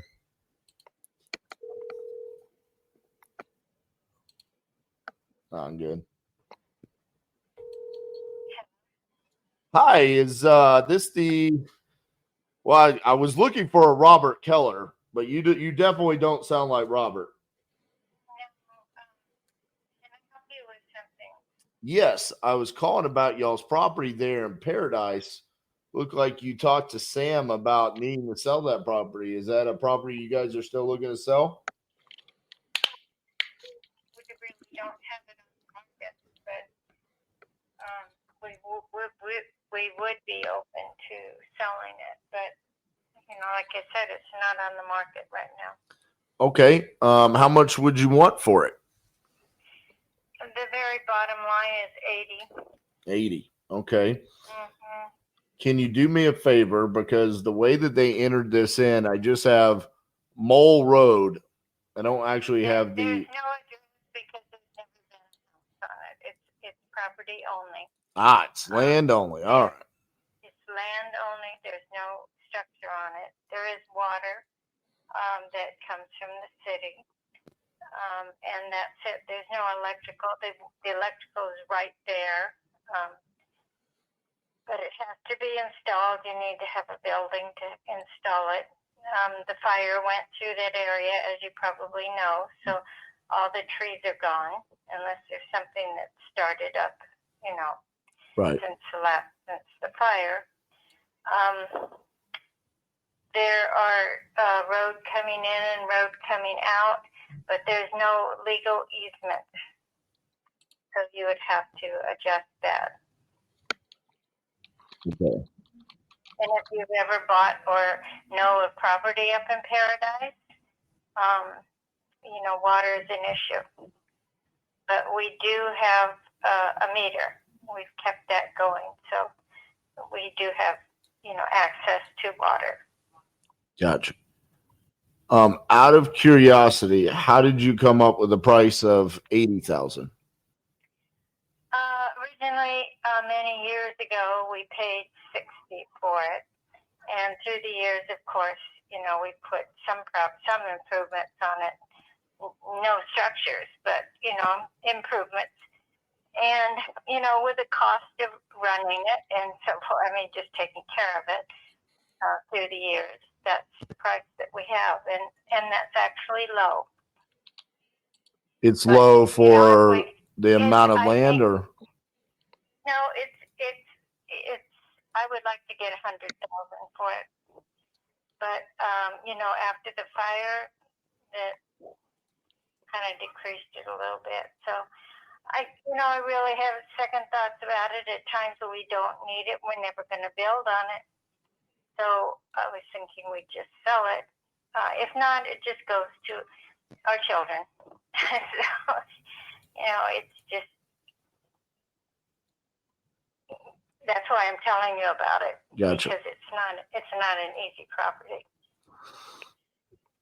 well, it sounds like, I mean, It's 2.5 acres. It's about square. Mole Road is actually part of the property, but it is designated a road that goes in the front of it.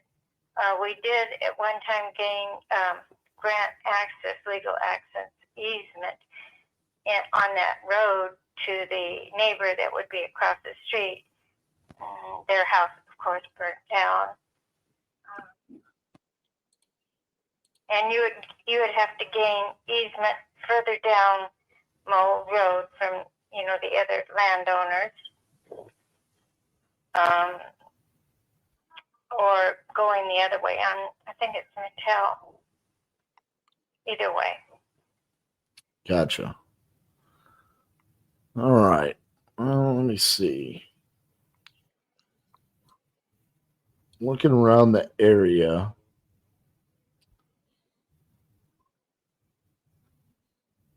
Trying to see if I can find a nut. Go ahead. It's in the town of Paradise. Yes. Yeah. Yeah. If you go, it's off of Pence. If you're looking at a map. Oh yeah, I've got the map pulled up. I'm looking at other properties in the area. Are you looking at Mole Road? Yes, ma'am. Okay. If you're looking at it, it is the furthest property south on Mole Road.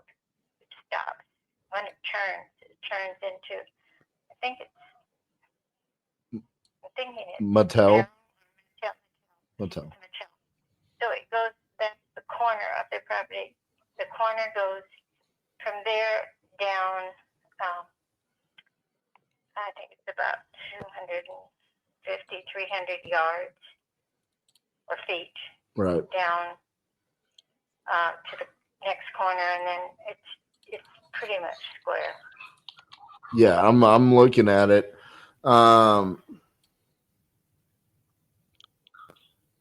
What I really don't have, and what I'm trying to find, is another 2.5 acre lot that's sold, so then I can see what that sold for. There's not many 2.5 acres. Yeah, no, there isn't. And, you know, I don't know, after the fire, you know, of course, everything was sold very cheap. Right. People wanted out. So, you know, it at one time, you know, 100,000 was, or more than that. I think the property next to it we almost bought was 110, I think. But we decided that we didn't want to at the last minute. And that was the same amount of acreage, but the land was not square. But it was right next to it. There's a square lot right in back of it, but I don't know if, I know it changed hands, but I don't know if it was, you know, personal or how. The one right behind it has a house on it actually now. Right. Yeah, they had a house prior to that. Yeah. And I think that the owners didn't rebuild, but they sold. And I don't know anything about that. Gotcha. How that came about. Okay.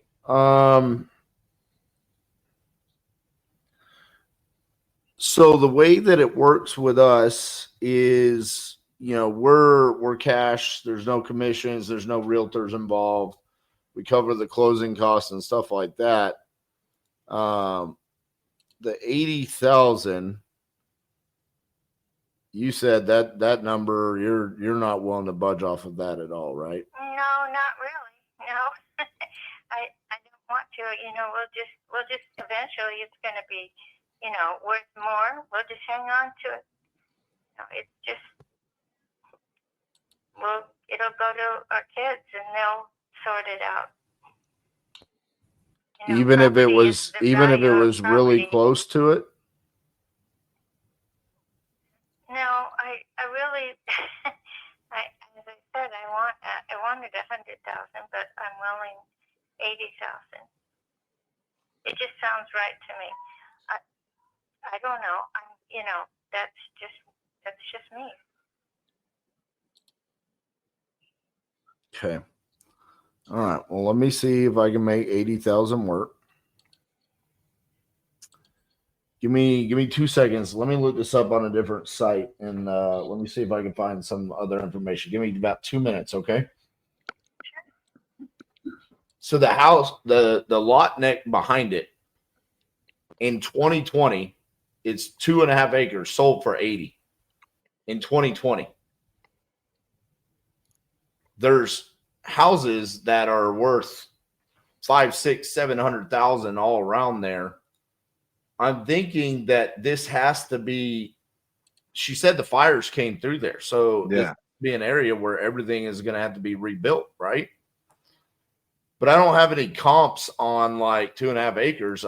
That's the one thing that I can go off of is that the exact same lot right behind her sold for 80,000 5 years ago. Surely in 5 years, it's worth more now, right? Right. That's wild. That's only 25 years ago. But yeah, 100%. I mean, I just don't have anything else to base it off of. So I just feel like, Eric, what do you mean, can she sell it? I mean, she owns it. I don't see why she couldn't sell it.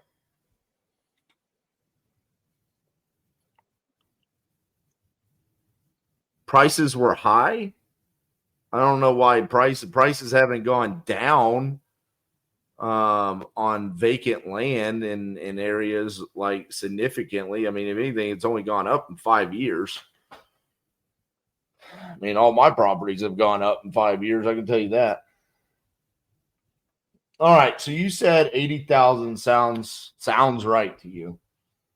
I was really hoping that, what I always tell my team is that when we explain the value that we bring, normally that gets you guys to come down a little bit. You didn't fall for that at all when I said, no realtor commissions or anything like that. You didn't budge. Well, it's not that. It's just that's the price that I want, and whether I don't know if it's right or wrong. I haven't even checked the value because it's not on the market. Eventually it probably will be. We're just kind of hanging out and waiting until the property values start going up again, and we'll probably try, selling it at that time, or it'll just go to our kids, and they'll let them deal with it. Because I mean, what I was thinking was 75,000. I mean, that's what I'm saying, but I don't want to not do the deal over $5,000. Yeah, I don't know. It's like I said, I don't even know what the value is now. Like I said, with the fire, and there is the issue that the easement would have to be gotten.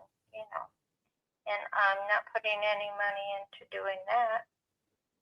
I don't want to put any more money into it, and only just to upkeep it, and that's what we do, every year. Well, that's what I'm saying. I mean, if I were to come in and buy it for 75,000, you wouldn't have to worry about any of that. I still, I'll talk to my son about it and see what he says, but I don't know. Would you have to talk to your son if I said 80? Yes, I would talk to him about it. Yes. Gotcha. I would. So no matter what, that's what you're going to do. You're going to talk to him about it. Well, I mean, I'm interested in it. I mean, at the 75,000, I mean, that number feels like the going rate for the price per acre around there based off of some of the other half acre tracts and stuff like that. And I appreciate that. I mean, I know you're in business to be in business to make money. You're not in business to give away stuff. So it's just the way it is. Maybe in a few years, it'll be different. I mean, a few years, you would want to wait. You would want to hold on to it and deal with the headache over a couple of grand over the next 5 years. You would want to do that? I don't know. It's just I'd have to talk to my son about it Okay. and get his feedback on it. I trust him. Gotcha. Okay. Well, yeah. Why don't you do that? You have my cell phone number. You can definitely reach out to me after you talk to him and let me know what you guys decide there. Okay. Okay. And your name? My name is RJ Bates. Okay. All righty. Thank you so much. Have a great night. You're welcome. Thank Bye-bye. you. Bye. I swear there's nothing more than I hate than talking to sellers in California. It's just, I don't understand that thought process right there. Yeah. Yeah. I don't know. She literally is pouring her heart out where she's like, I don't want to have to do the easement. And I don't want to have to keep dumping money into it. And I'm like, you own this free and clear. You could just take 75,000. I even basically said, I'll give you the 80. And she's like, well, I'd have to talk to my son. And I'm like, is he the one dumping money into this? What is happening? Yeah. Oh my God. All right. I think I'm done. 4:30. I was struggling on that one. I'm struggling. Yeah. Nah, I hear you, man. Well, I appreciate you powering through. Appreciate you coming on. I know everybody got a bunch of value. I got a bunch of value. We'll definitely have to have you back. We got to get you on. I think, funny enough, pull that comment up right there. She fell into the unmotivated seller right price. She did. That is like one of the craziest things right there. I always say that's the least common bucket, right? Right price, but not motivated. You would think, though, on the surface, all the motivation should exist. The fire, the lack of an easement, owned it for a long time, right? She just wants to be done. Man, that was a great call there. I don't know how to say your name. Ky, take a swing at it. What is Coochie it? Bacon. Coochie Bacon? That's what we're gonna go with. Pretty sure our video just got deleted from YouTube. Right. Banned. But no, man, I appreciate you having me on. This is a lot of fun. I love the format. Love how you got people coming on here and slinging these dials because, listen, we don't have enough of this in this industry, right? I mean, people, they don't want to show the entire process. Yeah. Right. The buying of the leads, the voicemails, the double and triple taps, and all of that, man. It was this is a great format, man. I appreciate you putting this on. Yeah, for sure, man. I appreciate it. I've been having fun with it. And yeah, it's a short list of people like yourself who are willing to actually, come on and actually make the calls and be here and do it. So yeah, man, you're open invite whenever you want to come back, man. I'd love to have you again. Yeah. Last question. Who made your intro song? So there's a dude out in blanking on his name, I should know it. His rap name's Melon Kale. He's out of St. Louis. He does like videos and stuff for entrepreneurs and videos and it's like fun skits and stuff. That's pretty good, man. I liked it. Man. I liked it. Yeah. Guys, make sure you like the video for me and Ky. It's important. Boost the algorithm, man. We came on here for 3 hours and 15 minutes for you guys. Hope you guys got value out of it tonight.